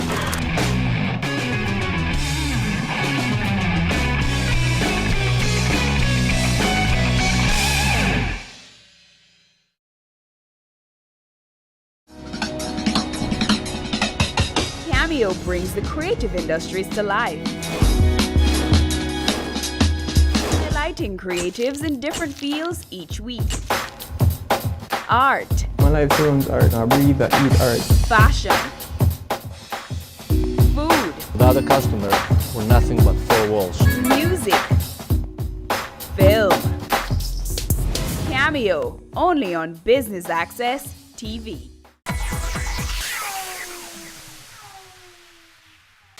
So I'm here representing my company and partnering with the Mona School of Business and Management.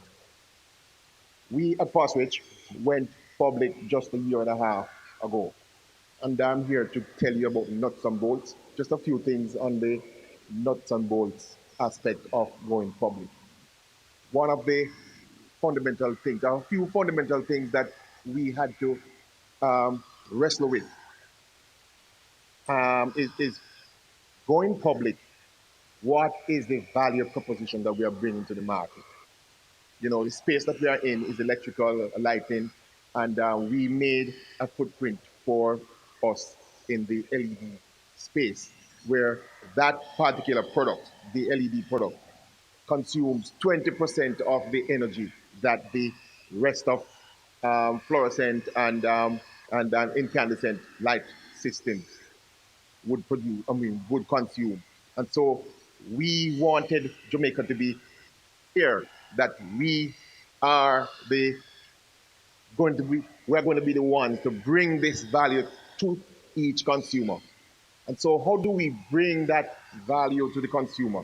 When you walk into a store and you see an LED bulb or an LED fixture or something, being untrained, you do not know exactly the properties and how it works and so on. And so we decided, okay, we are going to have to develop a department where we give this information to you. So when you walk in, or when we call you, or when we visit you, we are going to teach you or tell you the features of using the LEDs and the benefits. And so that became a big part of the value that we brought to to the market. We had to therefore acquire or employ engineers, and we call them commercial or engineers that can disseminate information in a forum that people can understand. And so we will have small meetings like these. We call them, industrial mingles, whether it be in Montego Bay, in Mandeville, in Kingston, and we invite 50 to 80 people, and we start talking to them. And before long, they start spreading the news of the value of the product that we were offering. And so we were now defining our way in the market. And in doing that, it gave us the freedom to feel more comfortable later on to go public, because now we were bringing the value that the other competitors were not bringing to the market at the time. And so you have to decide what is it you're going to take to the market. We were not manufacturing any products at that time, or we were not manufacturing them in Jamaica, because we had that we visited and we worked with them to manufacture them, but they were not being manufactured in Jamaica. So we wanted to set ourselves apart from the competition. So one, understand what is it you're bringing to the market and what value you give them when they are to use your goods or services before you are thinking of going public. Is my another thing, and Marlene and Gary touched on it, transparency. It is my wife and I are very private people before last year. We're very private people. Nobody knew anything about us. I mean, it was so difficult for us to open all of our accounting to our senior accountant. We used to manage it.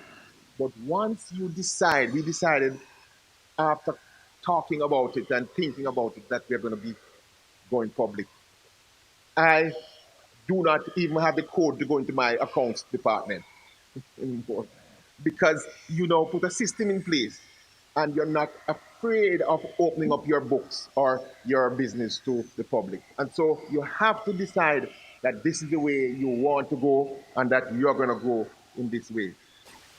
So I come to you to talk to you about transforming the world in Caribbean with entrepreneurship, sustainability, and innovation. It's time to turn climate change challenges into growth opportunities. I want to start today by taking a journey with you. Just as I grew up as an only child in Kingston and migrated to the US in high school, think about your experiences and where in Jamaica you're from, where you lived, where you grew up, your family, and what those experiences were like, what you aspired to be, and what you were frustrated with. It is said that our upbringing and life experiences shape us, the way we look at the world and our perspective. I think about my upbringing, born in a family from the great and no longer forgotten parish of St. Thomas, and raised in a matriarchal household. I think about the days when my grandmother made soursop juice and mango juice every time I visited her. I think about those frigid cold showers and the smell of kerosene lamps, and during intermittent power outages, and buckets of water because of the water shut off. And the other things like how I still boil water to this day, no matter where in the world I'm from. I see potential innovation in the challenges in our day to day life. Sometimes we're missing ideas and solutions from what is right in front of us. Sometimes we accept what has been occurring as commonplace, but I encourage every one of you to disrupt this status quo. Use those challenges as opportunities for innovation. Steve Jobs said, if you're going to make connections which are innovative, you have to have not the same bag of experiences as everyone else. You're going to have to make connections, and then you won't be innovative.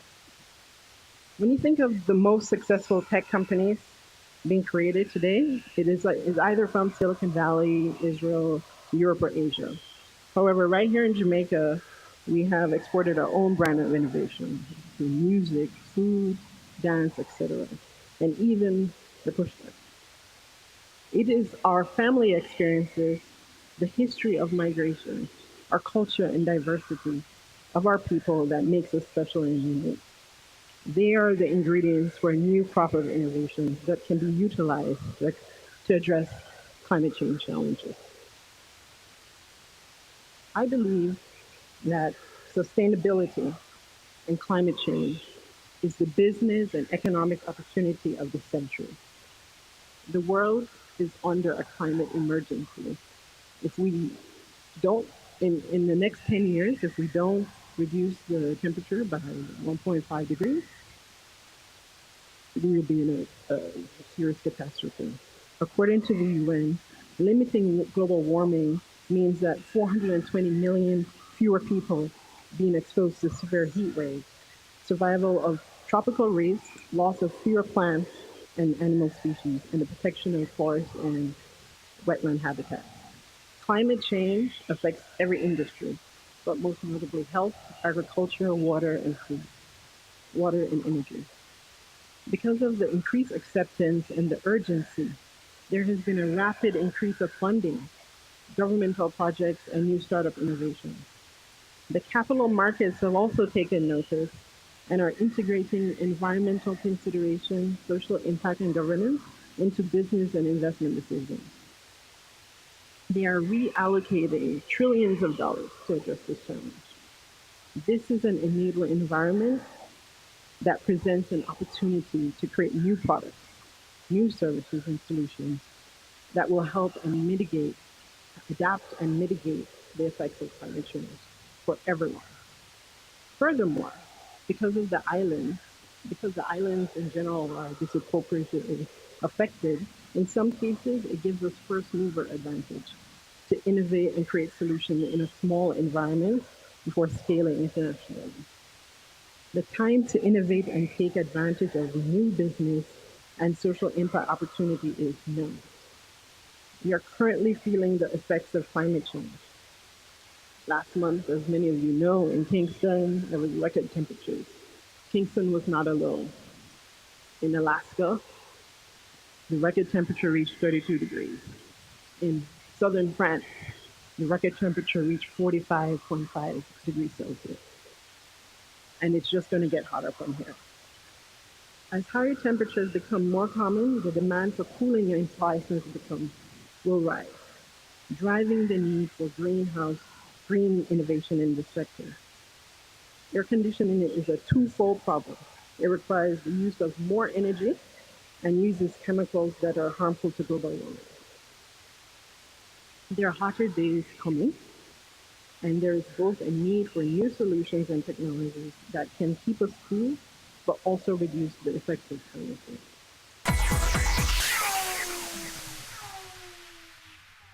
M&A Strategy and Advisory. Are you planning for a merger or acquisition? M&A transaction. The decision to embark upon an M&A transaction is not one to be taken lightly. Whether pursuing a merger or acquisition, or considering a disposal or divestiture, the complexities of an M&A transaction require careful planning and execution.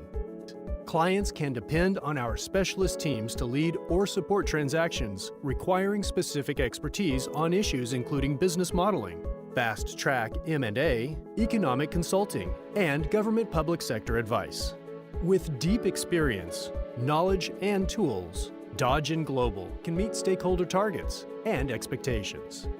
Dodge & Global consulting teams can help you make smarter, more effective decisions. Let's have a conversation. Contact us at email info@dodgen.global. Website https://dodgen.global. Career Moves has always explored interesting careers, highlighting all you may not have known about them. This season is no different. Coming back to Jamaica, everyone's like, fizzy what? Fizzy who? When you find a bright boy or girl in the class and they say, what are you going to be? The parents will say, you have to go be a doctor, you have to go be a lawyer. Nobody says you have to go be a politician. Let me see your hands! Tune in Tuesdays at 8 p.m. on Business Access TV. Creating change. Building a future. Caring hands. Giving back. Touching hearts and shaping lives. Impacting our world for the better. I started out selling out of the trunk of my car. If everybody think the same way, everybody going in the same line. Being an entrepreneur takes everything that you've got. Weekends? What's weekends? We work on a weekend. There are real opportunities everywhere you look. But you have to have the passion. If I do my part well, then everything is okay. We believed in ourselves and our families believed in us. Being convinced of this great opportunity, why we are all here doing what we're doing now.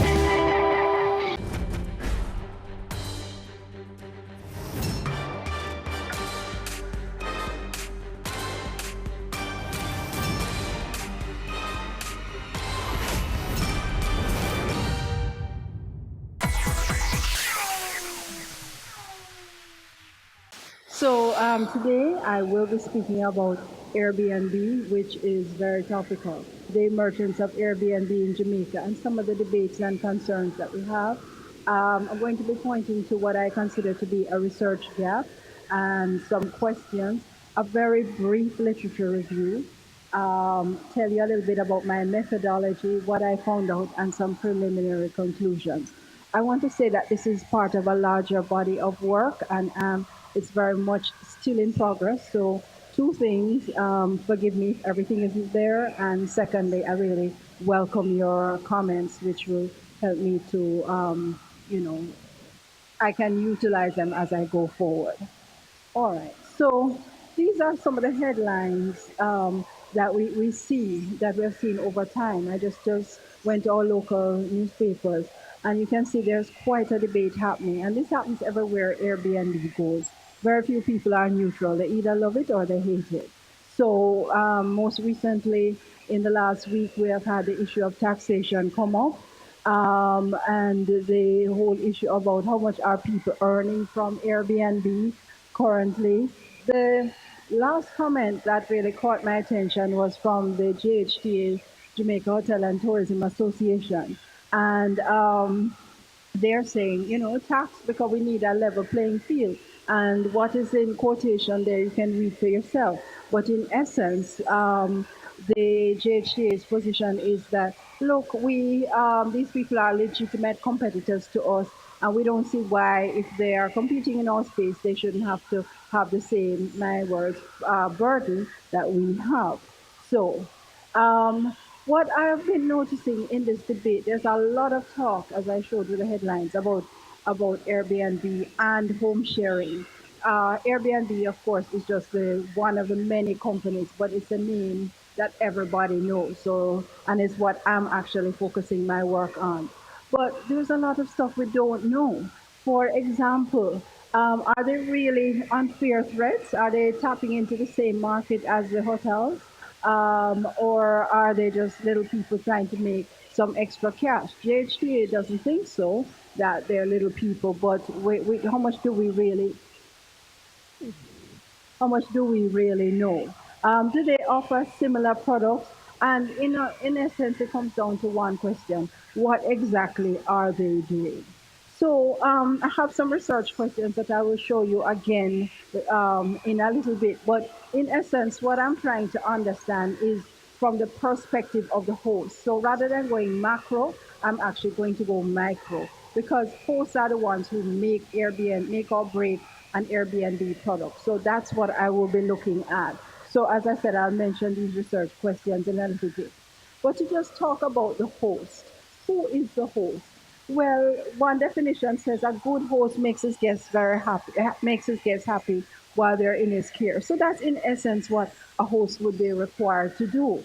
But in addition to that, a host has a legal and moral obligations. So if some of us have studied hospitality law, and we know that coming back from common law, innkeeper's liability, and so on, you have the obligation to ensure that your guests are kept safe and healthy. But in addition to that, there's this moral code from many religions and traditions, meaning that you have to take the person in.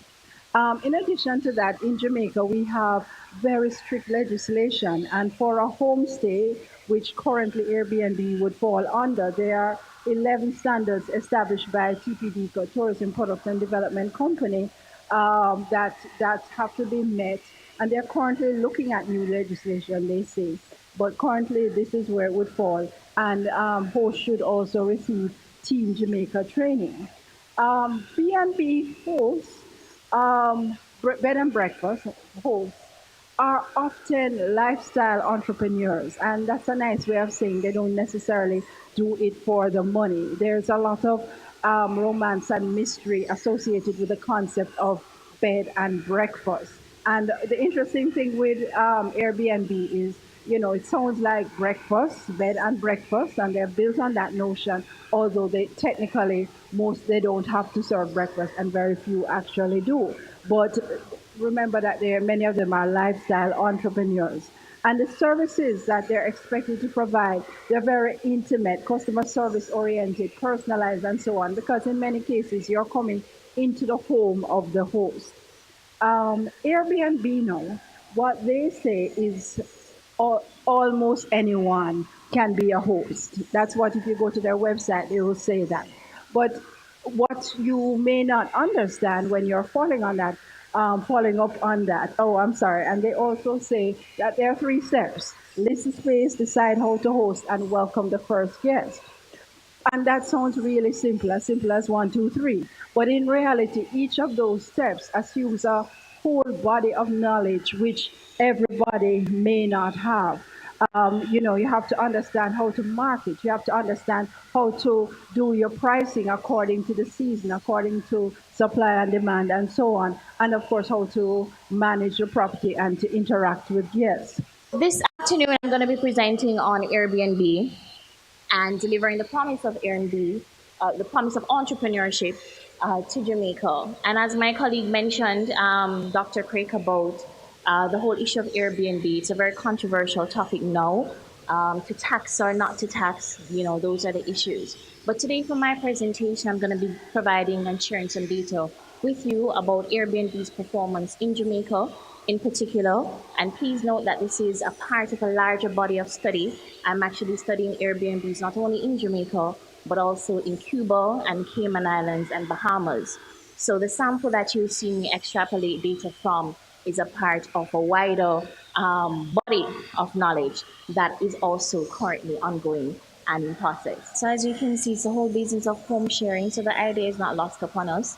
And another thing that we want to drive home is that the whole notion of Airbnb is really not new to the Jamaican tourism industry, Caribbean tourism industry by extension. We've always opened our homes to guests. It's just the way in which we're doing it is different. And technology has created a platform that allows for greater access to persons who are also seeking this kind of intimate relationship and more authentic experiences. So we're going to get into, again, some of the controversy I also took from the headlines because it's so topical. And as you can see, there's so many issues coming out, how many guests we're actually welcoming, where they're going, who are they staying with, to tax or not to tax. That's also a big question that is trying to be answered now. So it's very topical. But again, just to frame and contextualize it, the Airbnb is a part of the wider sharing economy. And I love that term, as you mentioned, the Uberification, is it? Yes, fantastic. Because really that's what it is. It stems from these radical innovations that allow people to make extra money. That's really what it is. So I looked at the literature again from sources and what persons are saying about the sharing economy, which we're now a part of. And that is why everybody's trying to get their slice of the pie. So Botsman in particular had mentioned that it's very hard for us to define in totality what the sharing economy is. However, Ryan and Botsman in 2017 and 15 respectively looked at it from calling it a collaborative economy, the on-demand services economy, the gig economy, the freelance economy. So if you hear any of these terms, they're all used interchangeably. And basically it refers to the sharing activity of underutilized assets with the help of IT-based technology. So it's nothing new. It's just again the platform in which we're presenting it is a little different. So the main drivers towards this economy, how did it emerge and why are we here and why is it so important to us? The main drivers is basically consumer behavior. We're switching now from ownership to access. Now I'm a part of a very unique group of consumers and producers called the millennials, and there are a few in this room. And we're kind of changing and shaping the way in which we consume things. So we're looking less to ownership rather, and more to access. And that is what is causing all these radical innovations to take place right across our landscape, and in particular in tourism. Now, the biggest success factors of the sharing economy is online reputation.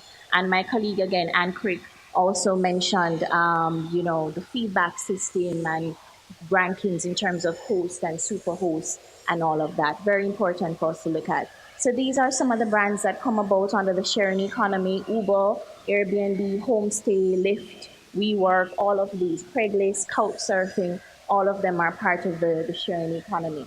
So peer-to-peer accommodation, this is where people provide accommodation directly to consumers using a digital platform.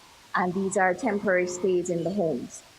Airbnb in particular for P2P accommodation, most people call it Airbnb, but there are also other platforms that are very much relevant to us and is affecting the Jamaican tourism accommodation landscape: TripAdvisor, HomeAway, and also Booking.com. Now, just to share some data with you, globally, peer-to-peer accommodations, there's 7% of total accommodation around the world, 8 million beds.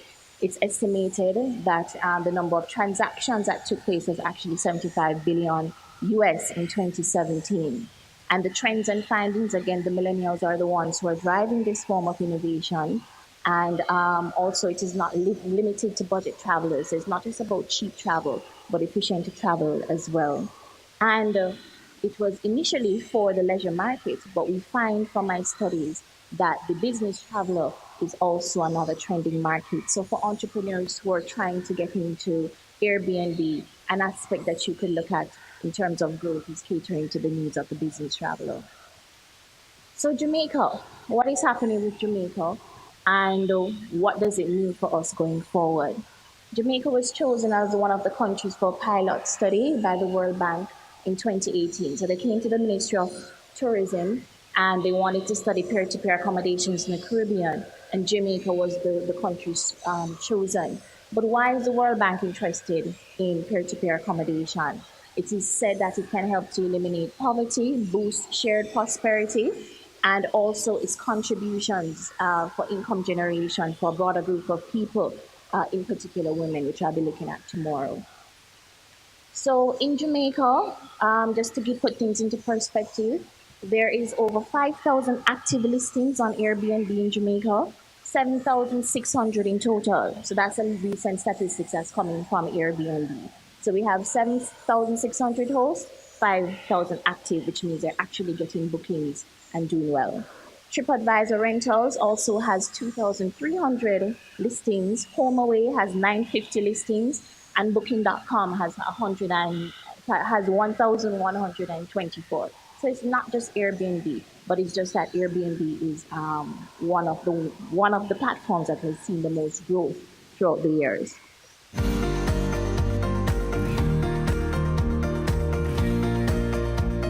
Thanks for staying with us for coverage of the Mona School of Business and Management's 4th Business Conference. You're watching Business Access TV, serious about business.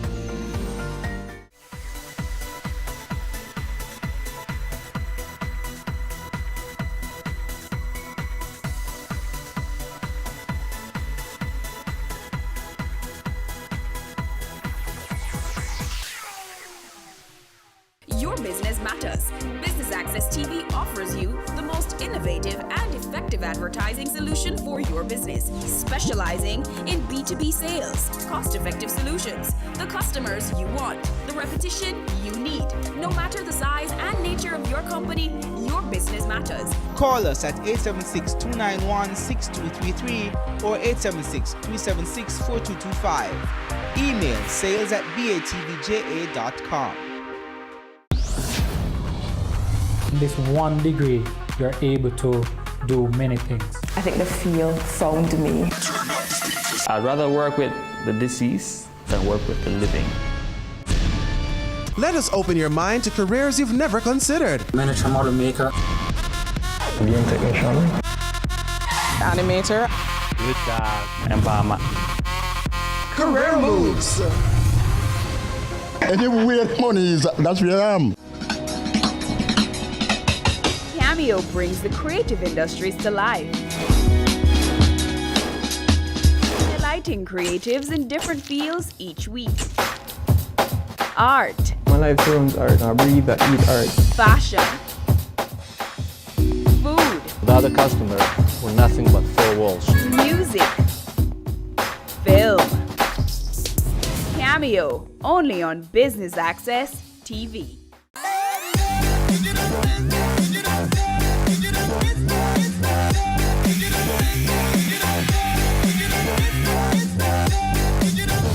This week on Home Sweet Home, we go around Jamaica to visit a few of our most historical homes, each with their own little story. Our first stop, let's find out.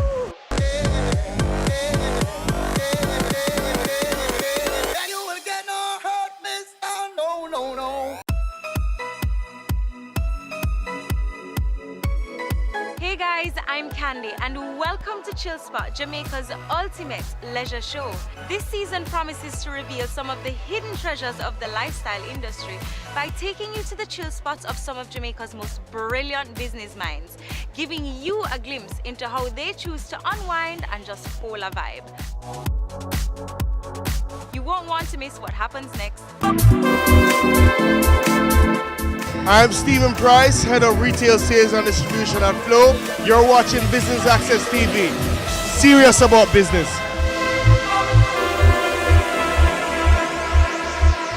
On this episode of Wealth Magazine, we feature Chris Daring, CEO of Ready TV. Fascinated by sports, Daring has made this an integral part of his life, a passion which led to his first experience in the corporate world as an intern at Citibank. Over time, Daring proved to be a successful serial entrepreneur, with his newest undertaking being Ready TV, a venture that promises to revolutionize the telecommunications landscape.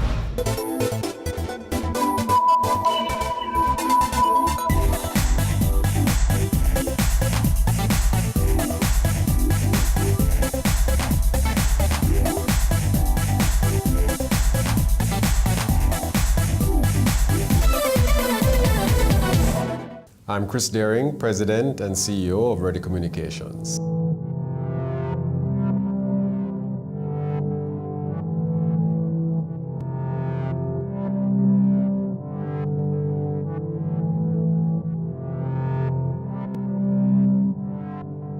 Born in Kingston, grew up in Mona, so I was a Mona boy.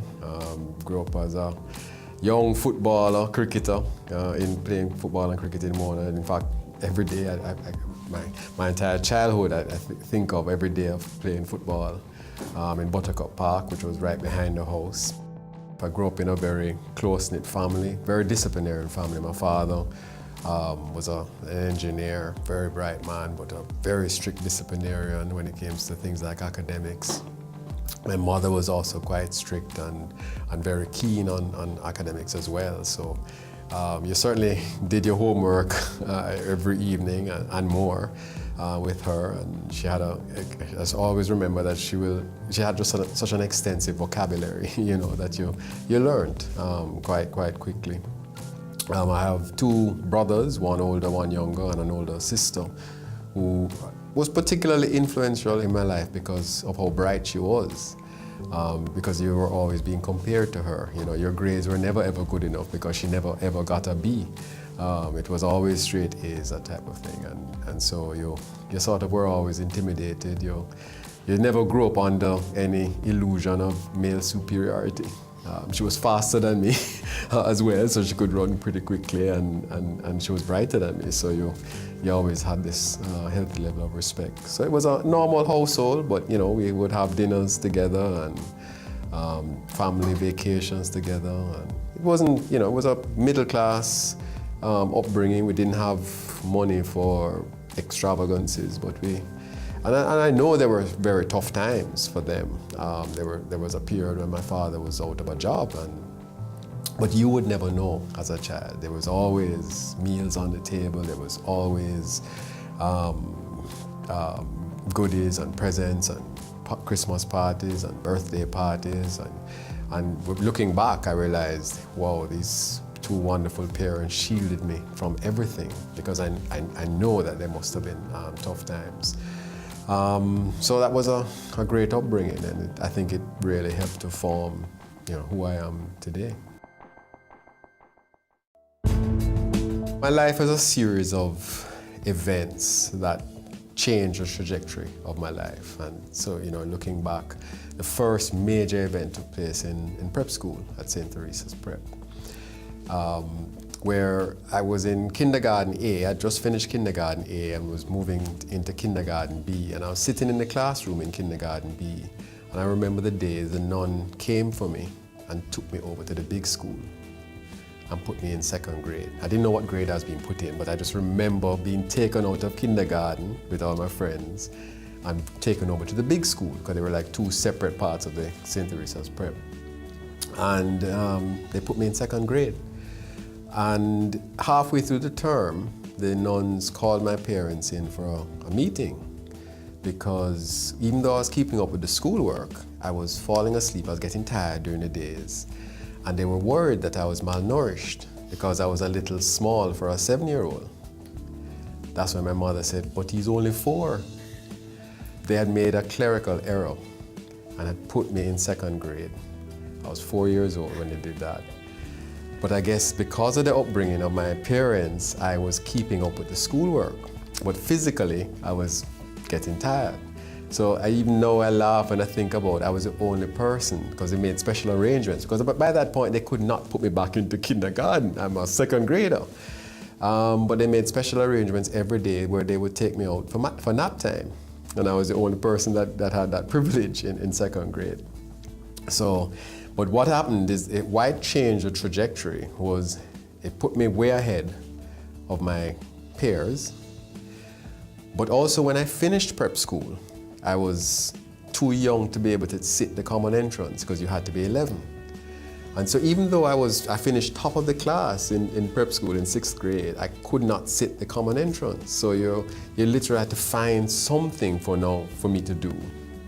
And in those days, there was a private high school by the name of Campion that was not part of the normal public secondary school system. They were a private high school. Campion then changed my trajectory because being a private school, it was a school where the wealthy of Jamaica sent their children. And I saw a different side of Jamaica that I had never dreamt of. I saw wealth that I had never dreamt of. I saw cars that I had never dreamt of. People were, being dropped to school in cars. I was one of the few people at Campion taking the bus to school and back. So, it introduced me to a whole new world of Jamaica and lifelong, again, friends and contacts that happened to be the top of the business world. And in fact, when I walked into first form, I didn't see anybody that kind of looked like me. There were very few people that looked like me. You're talking about just a different look because it was a different social strata. And I went and sat down beside one person that kind of looked like me, and it turned out to be Peter Bunting. And so we've remained lifelong friends ever since. So high school for me was a blur of sports. That's what I remember. I just played every sport you could think of because I love sports, and sports has always been a driving passion. I was absolutely sure I was going to play professional football or cricket for the West Indies. And I started off on the cricket side ended up playing on the 19 team with guys like Courtney Walsh and Patrick Patterson. We had a very strong team, and we went down to a tournament in the Eastern Caribbean, in Trinidad, I think it was, where we came upon a side called Little Leeward Islands. And I was batting number 3 for Jamaica, so I was a big bat and felt pretty good about myself and my technique and so on, and my talent level. And then there was a number 3 for Leeward Islands that when he came to the wicket and started smashing Courtney Walsh and Patrick Patterson around the park, and I'm looking at this guy and I'm saying, I can't bat like that. You feel pretty good about yourself, but you look at this guy and you go, wow, you see the gap between yourself and this awesome talent. That guy turned out to be Richard Richardson, that was playing for the Leeward Islands, who ended up captaining the West Indies team at one point. And then I started to get a lot of pressure from my parents, especially my father, because this sports thing, this sports hobby in his mind was just not the avenue for somebody like me. And so he started to pressure me, and at one point I'd been getting all these offers of football scholarships that I kept turning down because I wanted to stay out here and play professional football, eventually go to England maybe, or play for the West Indies in cricket. So he eventually gave me an ultimatum. You either take up a football scholarship or he's sending me to military school. So I ended up taking a football scholarship to West Virginia Wesleyan. Came back from West Virginia to Jamaica thinking, well, I now have it made. I have a degree in marketing and economics. I'm gonna go get a job and start my corporate career. But I was in for a rude awakening because Jamaica, like everywhere else in the world, it's who you know and contacts and family connection. So I ended up writing over 100 letters and sending out applications to over 100 companies in Jamaica. I did not get a single interview.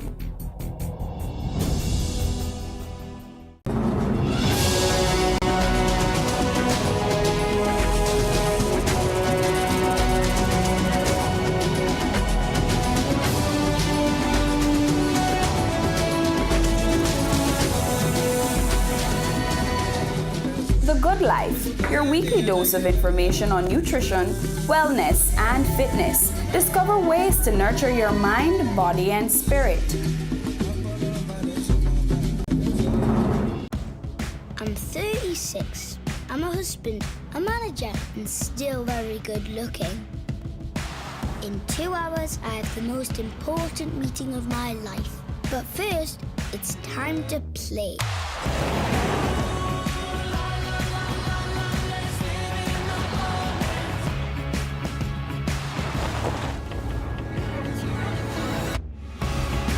The new Suzuki Vitara.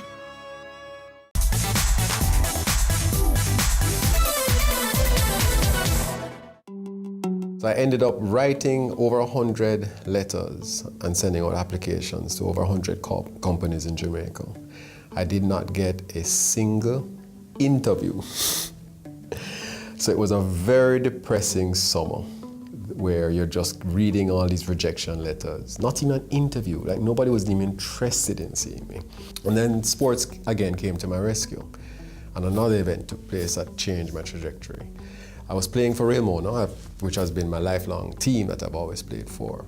And the coach at the time was a guy called Peter Moses, who was also at Citibank. Peter, I think, noticed I was able to come to practice early every day because I wasn't working. And so Peter, he did something that I'll thank him forever. He created a little post inside of Citibank, even against his own HR manager's objections, called an intern, so that I could come in, I get a little stipend, and understudy one of the main managers on managing corporate accounts. And as it turned out, I was understudying this young lady, and she met in a car accident. A very serious car accident. So somebody had to take over and manage the portfolio. I wasn't a full-time employee, but I'd been handling them. I'd been understudying her. So Peter kind of maneuvered me into being able to take over the portfolio. I started to do quite well with the portfolio. So they made me an offer full-time, and I went to Citibank, and of course that opened me to a whole new world of finance and international finance and investment banking, and they trained me on the job. I reunited with a schoolboy friend, Peter Bunting, at Citibank, and again we made the linkage again, and that is the genesis of how Daring, Bunting and Golding was formed. Peter went off and became the CEO of a small merchant bank, new merchant bank called Manufacturers Merchant. Around the same time, a group approached me to set up another merchant bank called Corporate Merchant. So I became the CEO of Corporate Merchant. There was a young attorney who was in fact not even a full-time attorney yet. He was still studying law at Oxford. But he was also a Campionite who we were all friends with. I used to play cricket with him, called Mark Golding. And Mark was just so bright that both Peter and I used to use him to structure any complex transactions whilst he was a student in law school. He was so bright. So one day we were still friends even though we were competing in the market. We were having lunch and we sort of were talking to each other about the deals we had been doing, and we kind of said, we should have probably have done it for ourselves rather than for these other entities, corporate and manufacturers and so on. And it stuck with me that it was a Friday and I was going to Negril that weekend with some friends, and I guess in a drunken stupor in Negril partying, it just occurred to me, it kept occurring to me that line, we should have done it for ourselves. And I came back from Negril, I called Peter on the Monday morning and told him, I've just resigned from corporate. Are you in or are you out? And of course he was like, what are you talking about? I said, we just spoke on Friday that, listen, let's do it for ourselves. And he said, but that was just an idea. I said, Peter, I've already resigned. Because that's what I did. I went in and resigned and said, listen, I'm going to start an investment bank. And so we started Daring, Bunting and Golding, which started in the living room of the townhouse I was renting, and to demonstrate to the public what investment banking was, we said, let us take ourselves public. And so we launched Daring, Bunting and Golding. We raised capital from the market. And a really interesting thing happened the evening we successfully closed that share issue. And you have to understand, that had never been done really before on the Jamaica Stock Exchange. The Jamaica Stock Exchange was seen as this, really the kingdom of major corporations. So for three little youngsters to decide that they're going to launch their own investment bank and raise capital and list on the stock exchange, it was quite controversial and very high profile at the time because of its controversy. I recall, columnists writing about this travesty which was about to take place, and it was just seen as crazy. But something really interesting happened the evening that we had successfully closed that issue. We were driving in Mark's, I think must have been a 1970 Fiat. I mean, it was really a beat-up old car. And we were driving from Duncox on Art, where we had the closing of the issue, to Pepper's to meet all our friends who were gathered there to celebrate. This thing had never been done before, and we were going to be listed on the Jamaica Stock Exchange. And on Knutsford Boulevard, Mark's car broke down. And so the three of us, Darren, Bunting, and Golding, ended up pushing Mark Golding's car all the way up Knutsford Boulevard to Mikey Holding's gas station at the top of the road. And it has always been a reminder for us, because here it was, we were related, we had raised all this money, and we were pushing a car up Knutsford Boulevard. And it really, kept us grounded, I think, for the rest of the time. During the time at the DBNG, then the West Indies Cricket Board came calling. And of course, being just a sports fanatic, and I always have been, I always will be a sports fanatic. When the West Indies Cricket Board comes to you and says to you, listen, we want you to give us some time, we want to help, we want you to set up the commercial operations of the West Indies Cricket Board and also pull together the region's bid to host the Cricket World Cup. It was an offer that was just, too good to refuse. And in fact, I thought they were asking me to do it for free. I didn't realize they were actually talking to me as a paid consultant. Frankly, I had lunch with Pat Russo, who I was meeting for the first time, and Teddy Griffith from the West Indies Board. And they outlined it to me, and I went home all excited, thinking, okay, well, I'm going to be like Pat, who is a volunteer, and Teddy as a volunteer to do this thing. And then they started sending me over contracts with money and how much they were going to pay me to do it. And I was like, wow, that was just the icing on the cake, because I was already made up my mind I was going to go and do it. Now they were going to pay me to do it, to be a paid professional. And that again changed my trajectory, because it introduced me to a world, the commercial world of the business of sport, that I had no idea really existed. You kind of have a fleeting idea, but you did not understand how complex, how intricate, how exciting it is, So I ended up going to the West Indies Cricket Board. I set up the commercial operations of the board, hired different people, set up all of our broadcast rights contracts. I negotiated for years the broadcast rights agreements in the UK, in India, in Pakistan, in South Africa, Australia, the US. So that introduced me to a whole new world, because then you had to start doing negotiations and regular meetings with people like ESPN and Sky Sports and so on. So I got introduced to a fascinating world. And it was one day I was sitting in the skybox at a Chelsea match. Now, I'm not a Chelsea fan, I'm an Arsenal fan, let me make it clear. But it just happened to be a game Sky had invited me to. So I'm sitting there, it was 1999. And I'm sitting there watching this football match, and I didn't realize who I was sitting beside, but we were talking football. And he realized from how passionate I was and how knowledgeable I was about the game and the players and who had been the latest transfers and and so on.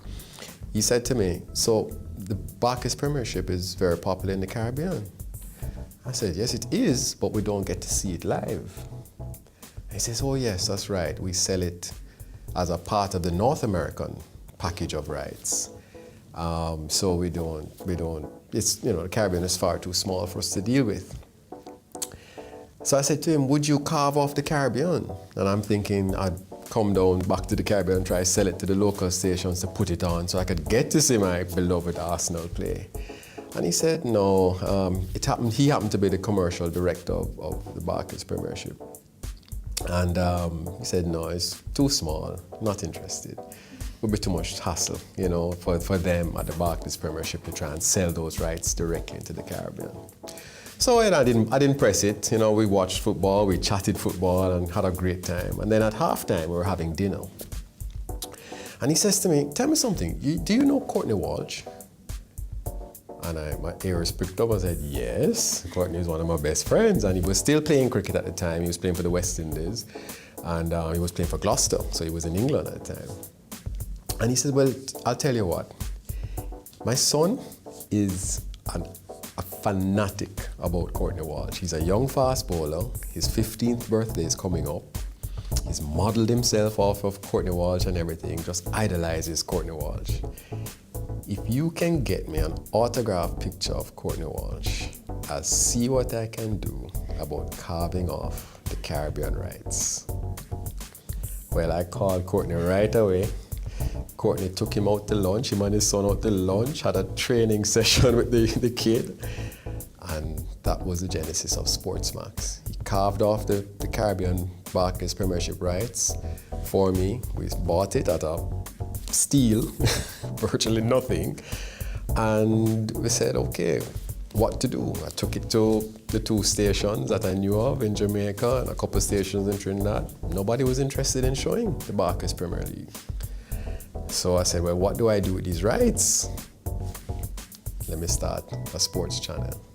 And so right on a plane, I did a little PowerPoint presentation with the logo and everything, came up with the name Sportsmax, and launched Sportsmax in 2001. Cable and Wireless had fallen on pretty hard times. They were being decimated by the competition, and I think that's what attracted me the most. To get into an industry that I was already familiar with through the sports rights, and turn around a company. One of the first things we were able to do is to turn around the market in terms of its own mobile market share, which had been down in the doldrums, and turn around the brand. So that was an exciting opportunity. For us to have such a significant portion of the population not being exposed to all of this information really holds us back.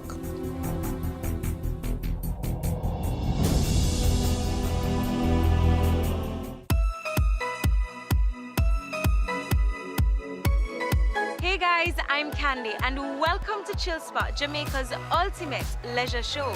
This season promises to reveal some of the hidden treasures of the lifestyle industry by taking you to the chill spots of some of Jamaica's most brilliant business minds, giving you a glimpse into how they choose to unwind and just hold a vibe. You won't want to miss what happens next. Stay tuned.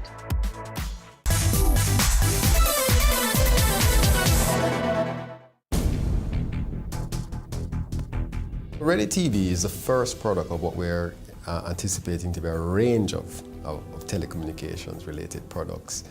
It is a pay TV platform, it is a pay TV service that we're going to roll out in Jamaica, where we should be rolled out by the first quarter 2017. We want to be the affordable choice for Jamaicans. We have a 12-year license that we were just awarded by the Broadcast Commission. And we're going to be rolling out that service that I think Jamaicans are going to be very, very pleased to receive. Most of Jamaica, or certainly a very significant part of Jamaica, still only gets free-to-air analog television. Our goal is to totally change that.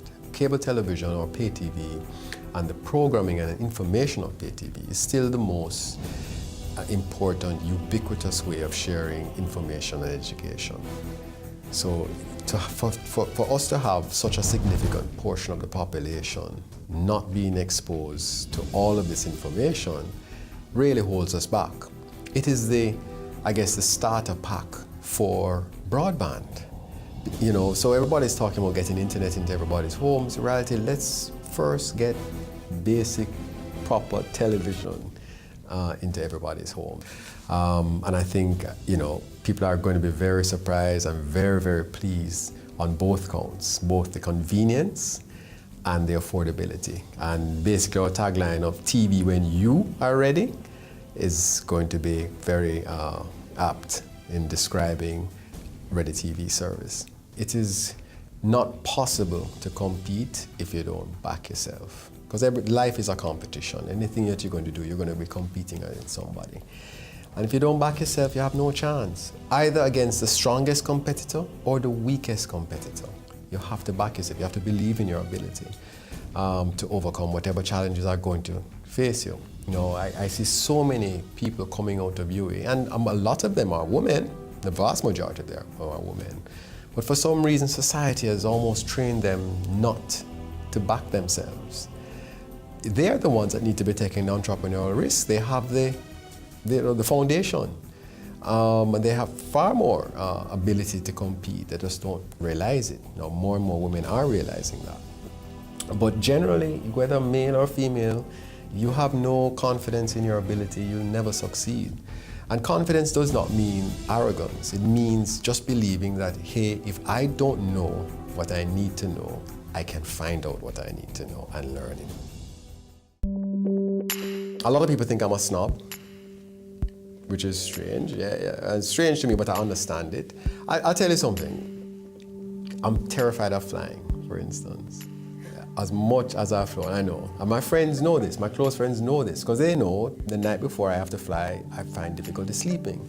And there's just something in my brain that just won't comprehend how they're keeping this huge monstrosity of a machine up in the air for 14 hours, like when I have to make a trip to India or somewhere. So I'm afraid of flying. So when I walk into a plane, one of the things that gets me nervous is when I actually look back in the plane and see this long cabin full of people. So I will totally just ignore everybody, you know, and there'll be people back there who know me, who trying to catch my eye to even say hi, and I'm not looking back because I know I'm anxious. And then that's then misinterpreted as, hey, Chris, boy, such a snob kind of thing. But it's really, I just can't look back. And then of course, it's almost impossible to be a snob if you play football. I mean, football is played in the ghettos of Jamaica. That's who you grow up with as your friends, that, you know, people who you love. I garden every day, in the morning before I go to work, at night when I get home. And gardening ranges everything from plants, breaking off a piece of a plant and plant it and trying to get it to catch. So yes, I'm a kleptomaniac when it comes to plants. I go to people's houses and break off pieces and steal plants. To watering, just watering the garden just relaxes me quite a bit. Of course, I have a fantastic family. I have a beautiful wife and a fantastic 4-year-old daughter who keeps me very energized. I have a 22-year-old son who gives me nothing but trouble, so that always keeps you on edge as well. It occupies your time, and so I enjoy spending a lot of time with them, and so I enjoy that quite a bit.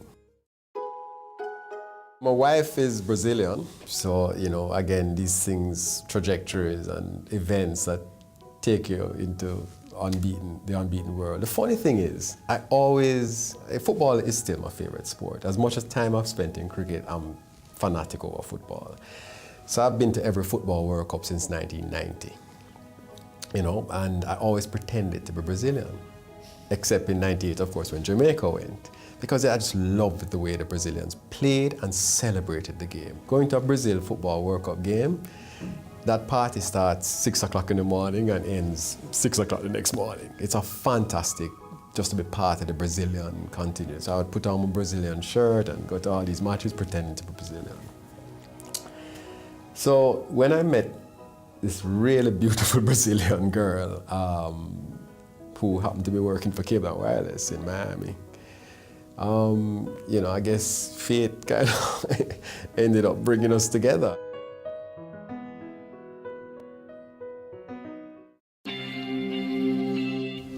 Wealth is being able to enjoy your life, and so it doesn't mean that you have a lot of money. It means that you satisfy the money you have and enjoy it to ensure that you have a quality of life that for you and your family that you want to enjoy. And I certainly feel wealthy because I have incredible friends that I have a great time with. I have an incredible family that I have a good time with, and we're able to put food on the table and put people through college, and you know, so I feel wealthy because of that.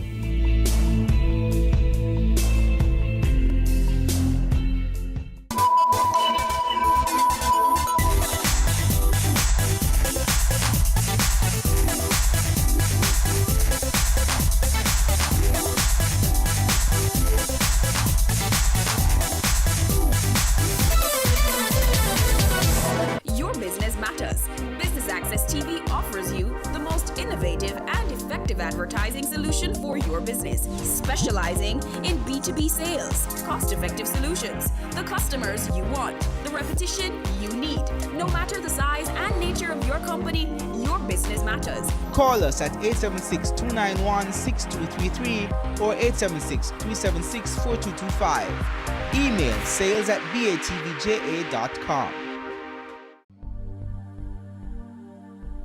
The need to meet the demand for housing has opened the doors for many more private developers.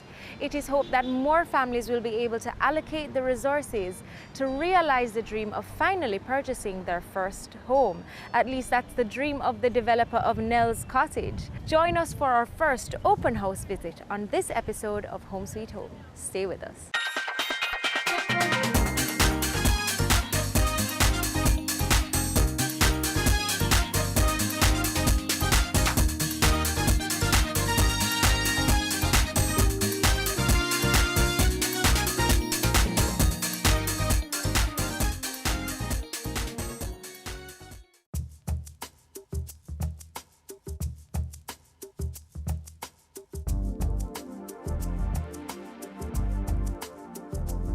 We are now here with developer Mr. Baron Stewart, owner of Stewart's Hardware.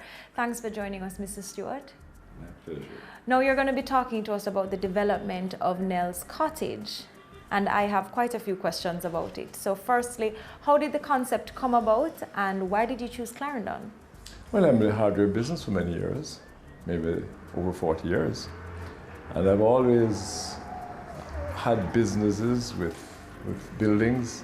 I build for people, and I have seen the needs of the Clarendon community. We need buildings, we need housing, we need affordable housing. And I chose to develop a property, and it will be the start of many development properties that I intend to carry out. I am the main investor, and it's a family affair, so my members of my family are all part of this development. The Clarendon area, it is not known for apartments. The population is not as large as the urban areas in Kingston and Montego Bay. And I don't think the apartments do as well as they do here. And when is the project supposed to be completed? Well, we anticipate that this project should be finished by next year. It should be finished by as early as next year, third quarter of next year. What would you say is left to be done? We are in the implementation stage. And we have the model house, and we have most of the infrastructural work done. And we hope that we'll be able to complete this in record time, sometime next year. Remember, it takes less than 6 weeks to complete a house.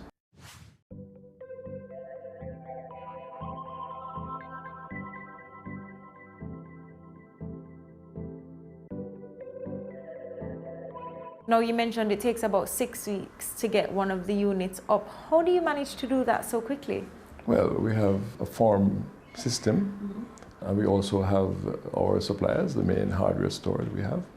And we have skilled and hardworking people here who can get these things done within a reasonable time. What are some of the behind-the-scenes work that goes into a project like this? Well, as far as this project is concerned, it was conceptualized as far back as in the 90s. Okay. Maybe then you were just a tot. I have been working on this, but it has been a long time for further development. So we have now just decided to bring it to fruition. And I think this is where we are right now. And everything is going as planned? And it is going according to plan. We hope to be able to give one of the best development in this parish in this known period. Congratulations on that. Thank you. Does it usually take that long for these projects to get off the ground, and are there any plans for a phase 2 or so? One can conceptualize for as many as 50 years or more. Sure. Fact is that we have just decided that the time is right to get this project off the ground, and in fact, we are now poised to take on several others. Okay. So we do have several others in the pipeline, hopefully next year and beyond. Okay, looking forward to it.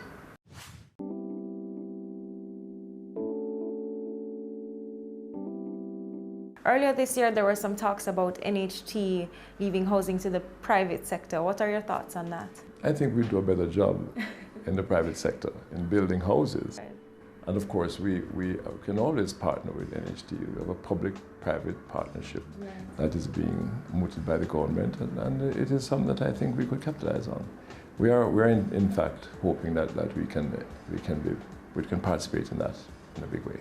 Okay. Well, Mr. Stewart, we understand you're a very busy man, so thank you so much for taking the time out to speak with us.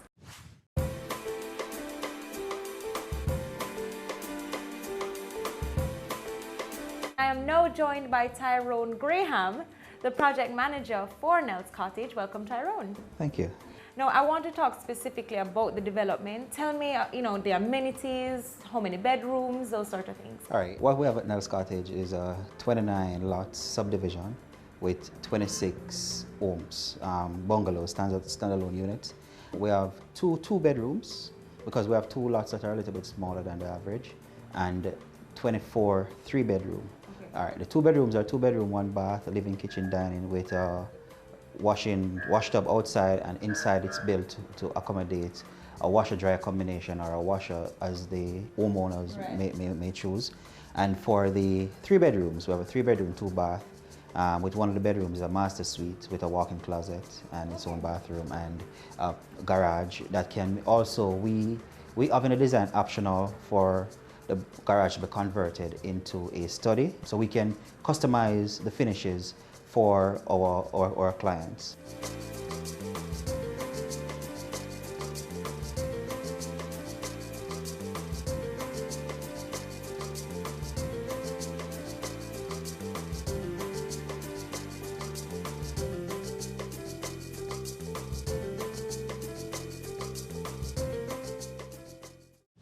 Even though our parent company is Stewart's Hardware, we are not in the furniture business.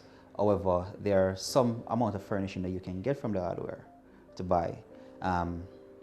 So we're selling it as is empty, but what we'll be doing, we'll be staging the units for open house. We will give prospective homeowners a concept or idea of what they can do with the space as is, and so they can now see where they can go and shop and buy their furniture to put in, or if they're moving in with their existing furniture, or they can set up the units for them to feel as comfortable as possible. Don't go anywhere, you won't want to miss what's coming up. Cameo takes you behind the scenes of Jamaica's exploding creative industries to give you an insider's look at how creatives get the job done. I'm really picky about how we treat our customers. As creative people, we went a little bit over the top. Each week, we interview innovators leading the charge in their industry. The chaos of creativity meets the stricture of structure on Business Access TV's Cameo.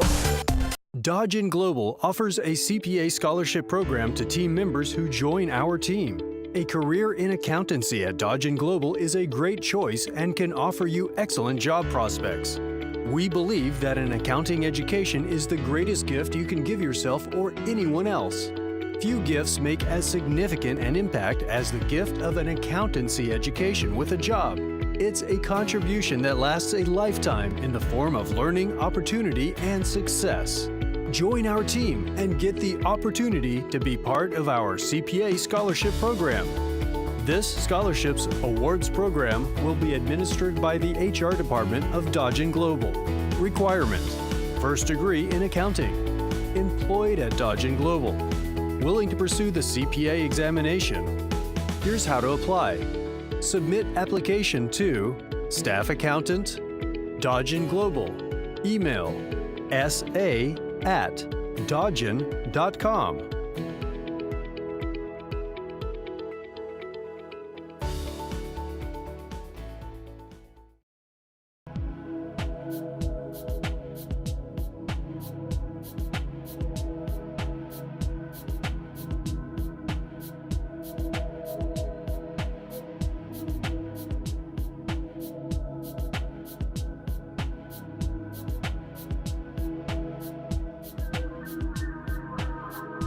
The unit is very nice based on the space and the accessories that you'll get in it. So based on the kitchen area, it's nice and spacious.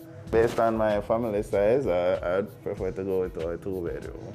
And the price of the 2-bedroom is very convenient based on the size as well. In terms of the room size, they're large.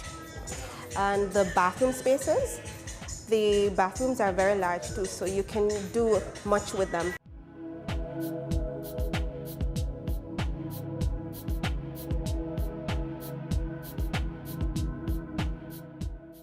$15.9, that's okay, because you don't need to do anything else to this property. It's everything. It's 3 bedrooms, 2 bathrooms, a lot of closet space. Location, it's good. It's a reasonable distance from Kingston in terms of it's easy for me because my family is in South Clarendon and Westmoreland is halfway away from here, so it's easy to travel anywhere in the island from here. But the place is nice because the Clarendon they have high ceilings, so it keeps the place cool, so you can't worry about that anymore. And then the price is very attractive, so you want to come out here more because at 15 million for a 3-bedroom, it's something I can work with.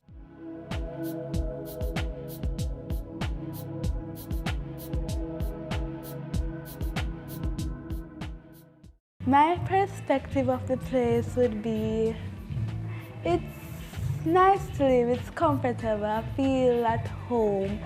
The bathroom, I can have my own bathroom and so with my mom and dad, and I love their closet so I can put my stuff in there and they will get my closet.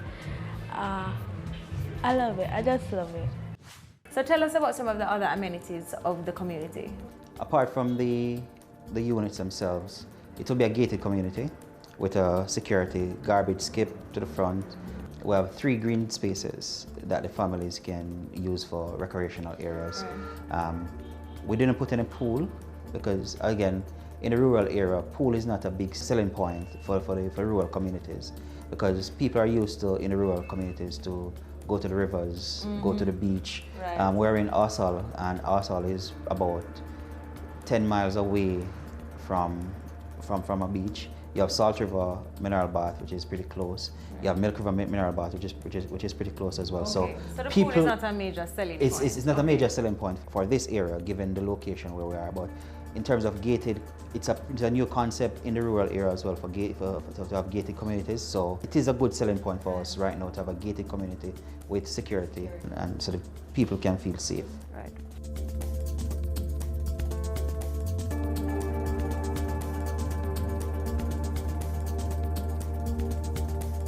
Now, are these classified as low budget or middle income homes? We're looking middle income with NHT new dispensation of $5.5 million for new build construction. Our price in consideration for that, because the 2 bedrooms are going for 13.5 and the 3 bedrooms are going for 15.9 starting. And the land sizes, they're pretty much very big spaces. When we go there, you'll see what we have on offer. We start from about 6,000 square foot up to about 8,000 square foot in size, which is pretty huge for a development. But we're in the rural area, not in the urban. Right. So the families in the rural areas are used to having a huge, large yard space so kids can play and put in their own amenities. So we took that into consideration along with the regulatory bodies of the parish, which is the Clarendon Parish Council, in what land size we can really put on offer. Our target group is really returning residents, teachers, police, people of middle. So you want to select your group really, because it's just a small development. You want everybody to be living there as a family, because it's only 26 units.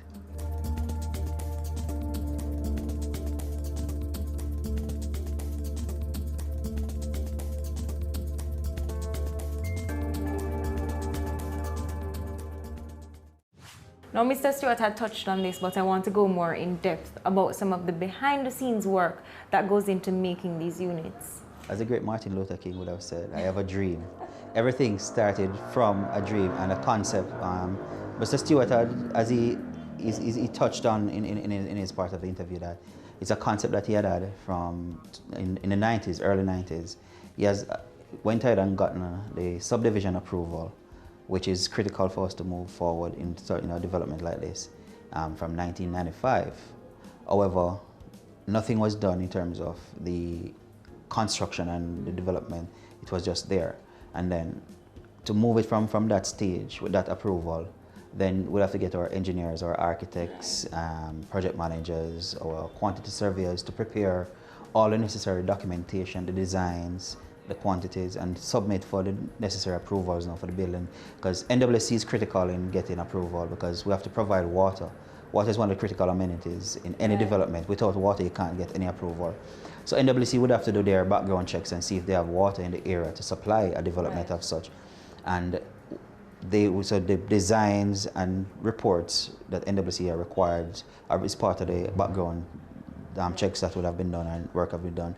Fire department would have to approve as well. Fire department would have to check and ensure that there is enough water. If there's a fire, we have enough fire hydrants in the development for them to assist them in firefighting. Also, Ministry of Health. Oh, it's a lot of stuff. Yes. You see, a lot of people don't know what really goes on behind the scene. It's critical for Ministry of Health to look at the type of sewage system that we have proposed and approve it before we can actually construct.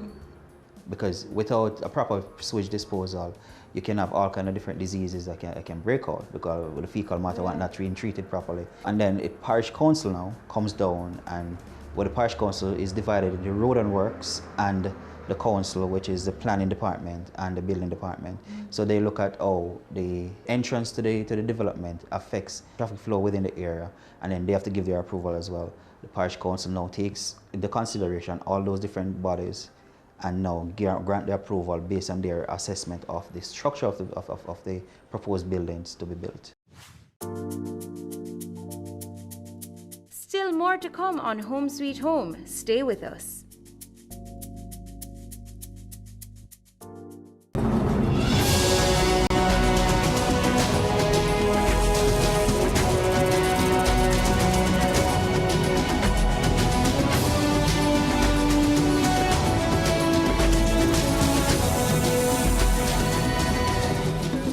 Life, your weekly dose of information on nutrition, wellness, and fitness. Discover ways to nurture your mind, body, and spirit.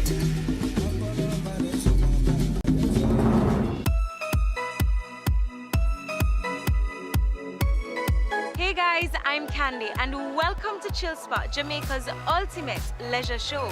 This season promises to reveal some of the hidden treasures of the lifestyle industry by taking you to the chill spots of some of Jamaica's most brilliant business minds, giving you a glimpse into how they choose to unwind and just hold a vibe. You won't want to miss what happens next. Stay tuned. Cameo takes you behind the scenes of Jamaica's exploding creative industries to give you an insider's look at how creatives get the job done. I'm really picky about how we treat our customers. As creative people, we went a little bit over the top. Each week, we interview innovators leading the charge in their industry. The chaos of creativity meets the stricture of structure on Business Access TV's Cameo.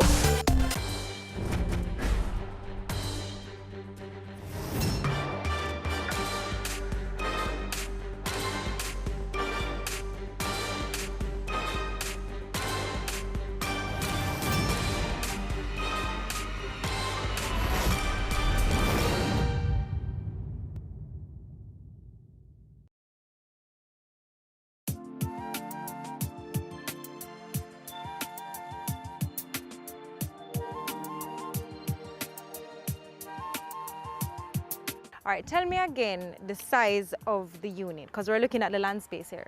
Right. What you're looking at here, the size unit is 1,300 square feet. Okay. That's the size of the land. No, the unit. Unit, the unit okay. itself. Right. This lot that we're standing on right now is 6,750 square feet. Okay.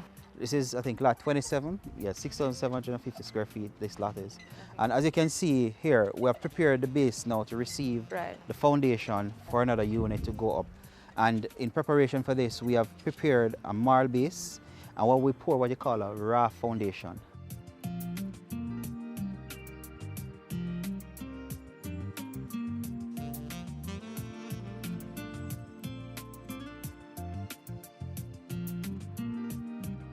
And a raft foundation allows the unit to float, like you're on the, like the name surrounding a raft. Right. You go river rafting, right? So, say for an earthquake, the impact on the unit will be less because the raft allows the units to float and go with the movement of the earth. Okay, that's interesting. Just behind here is where we have dug to put in our sewage treatment facility, which we're using septic tank and tile fields. Okay. Now tell me something. Is this space enough for me to add to the unit if I would like? Yes. The restrictive covenants is just that we don't allow you to add to the front. Right.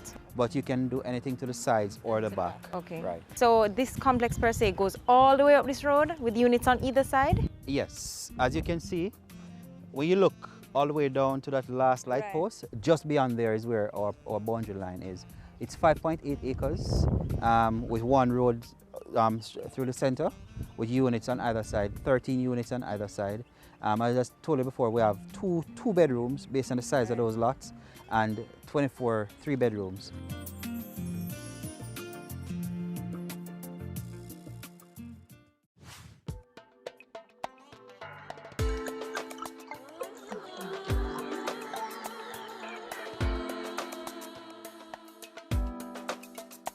One of the 2 bedrooms will be on lot number 1, that is the first lot you come in on your right hand, and another lot up here on the left hand side. I don't remember which lot is it, but I know that lot 19 and 20 is reserved for recreational area. Okay, now tell me something. If I am to purchase, do I get to choose which lot I'd like? Once you're early. Once you're early, yes you can. Okay, I wanted to check if that First come, first serve. And what is the benefit of or purchasing, I should say, before it's built? Are there any benefits? The benefit is that if you wait too late, you might not get, based on the limited amount of units that we have, and then you're talking about inflation. Right. Inflation might kicks in. Right now, Jamaica inflation rate is about 7% per year. Now, where we're priced, if you come in now, you get the price where the inflation rate is. But if you wait until next year, it might be more based on the inflation rate because the US dollar is sliding each day, so we have to be cognizant of that. Right.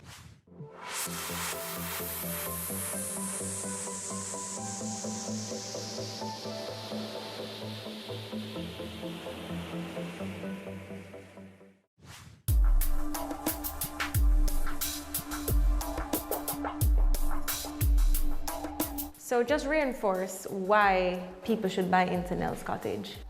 Well, right across the island, we have a problem with crime. Nell's Cottage is one of the only subdivision which is gated in Clarendon at the moment. And security is key and paramount for everyone. So buying into Nell's Cottage will offer you that level of security because, as you can see, it's a gated community and it will have a 24-hour guard at the front that patrols at night. And so with security alone will allow people to want to come here. And separate and apart from that, we're pretty close to the highway. We're just off the last exit of the highway. Once you're on the highway, 45 minutes here in Kingston. If you work in Kingston, commuting to and from here to Kingston is very short. 45 minutes in the mornings, 45 minutes in the evening, because presently I commute from Kingston to here in the mornings and it's only 45 minutes. And it's, I find it an easy drive because I'm going against traffic. So Nell's Cottage can offer the accessibility to the necessary commodities around, and Maypen is now a growing town. It's growing and a lot of development is happening in and around Maypen, so a lot of people want to live and do business in Maypen. So Nell's Cottage offer them that flexibility of living close to work and being comfortable and safe at the same time. Okay, and tell us about the price point for each of the units. All right, again, the price point. I think the price is very affordable, given that the 2 bedrooms are going for 13.5 and the 3 bedrooms are going for 15.9.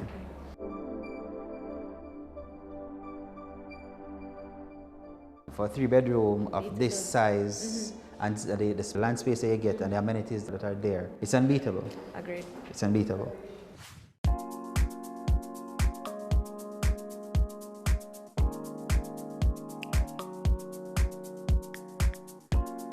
Well, Tyrone, that's where we wrap things up. Thank you very much for speaking with us. Most definitely, and it was my pleasure talking to you. Thanks. And that's it for another week of Home Sweet Home. This week has been fun and, of course, underscoring another topic in the business of real estate. So much more for this season, so tune in next week for another exciting show.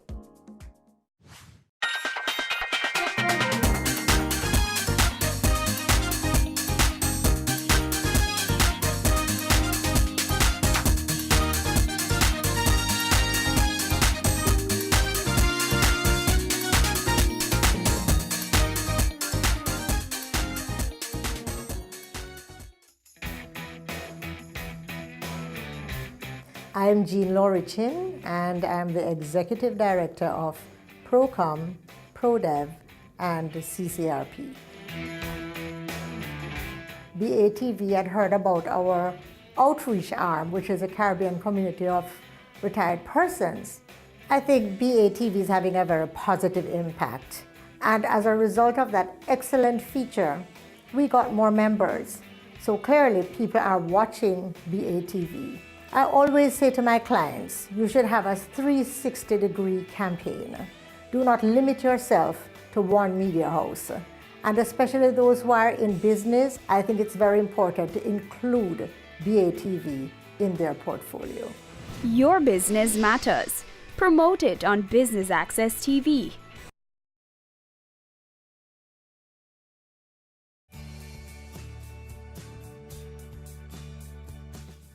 The Jamaica Stock Exchange wishes to help to develop the social sector. To that end, they have formed the Jamaica Social Stock Exchange, which is a safe, efficient, and transparent platform that aims to promote social projects that build Jamaica and will inure to the benefit of all persons living in the country. The Jamaica Stock Exchange is a company that encourages and mobilizes capital for the main market. And that is the market that is not the social sector. Now, the Jamaica Social Stock Exchange is really geared towards the social sector to help to solve social problems in the field of health, education, about children, environment. Those are some of the things that we consider social problems. And so it is to mobilize the capital, allow persons who have a desire to invest in a social good, to invest in the social stock exchange. It is designed in two parts. In phase one, where we look at social investment, and phase two, where we look at social impact investment. Now, in phase one, really what we are saying is it is donation. An organization will have a social issue and design it into a project or a program and invite Jamaicans or persons within the diaspora or the entire world to fund this program. Now in phase two, you're going to get a return on investment which is not social. You will be getting shares, natural shares, as you would get if you invested in the Jamaica Stock Exchange. And what you'll get is a return on capital, which is possibly dividend or an appreciation in that share. The Jamaica Social Stock Exchange does more than ask for the funding of these programs, but goes beyond that in terms of monitoring, ensuring that these programs are meeting the targets and the reason for them to have asked for funding in the first place. When we look at this new sector, it is important because holistically, if you do not look on the social sector, you do not improve the other sectors. We want to encourage all businesses in Jamaica to have a corporate social responsibility because it is good for encouraging and the growth and development of businesses.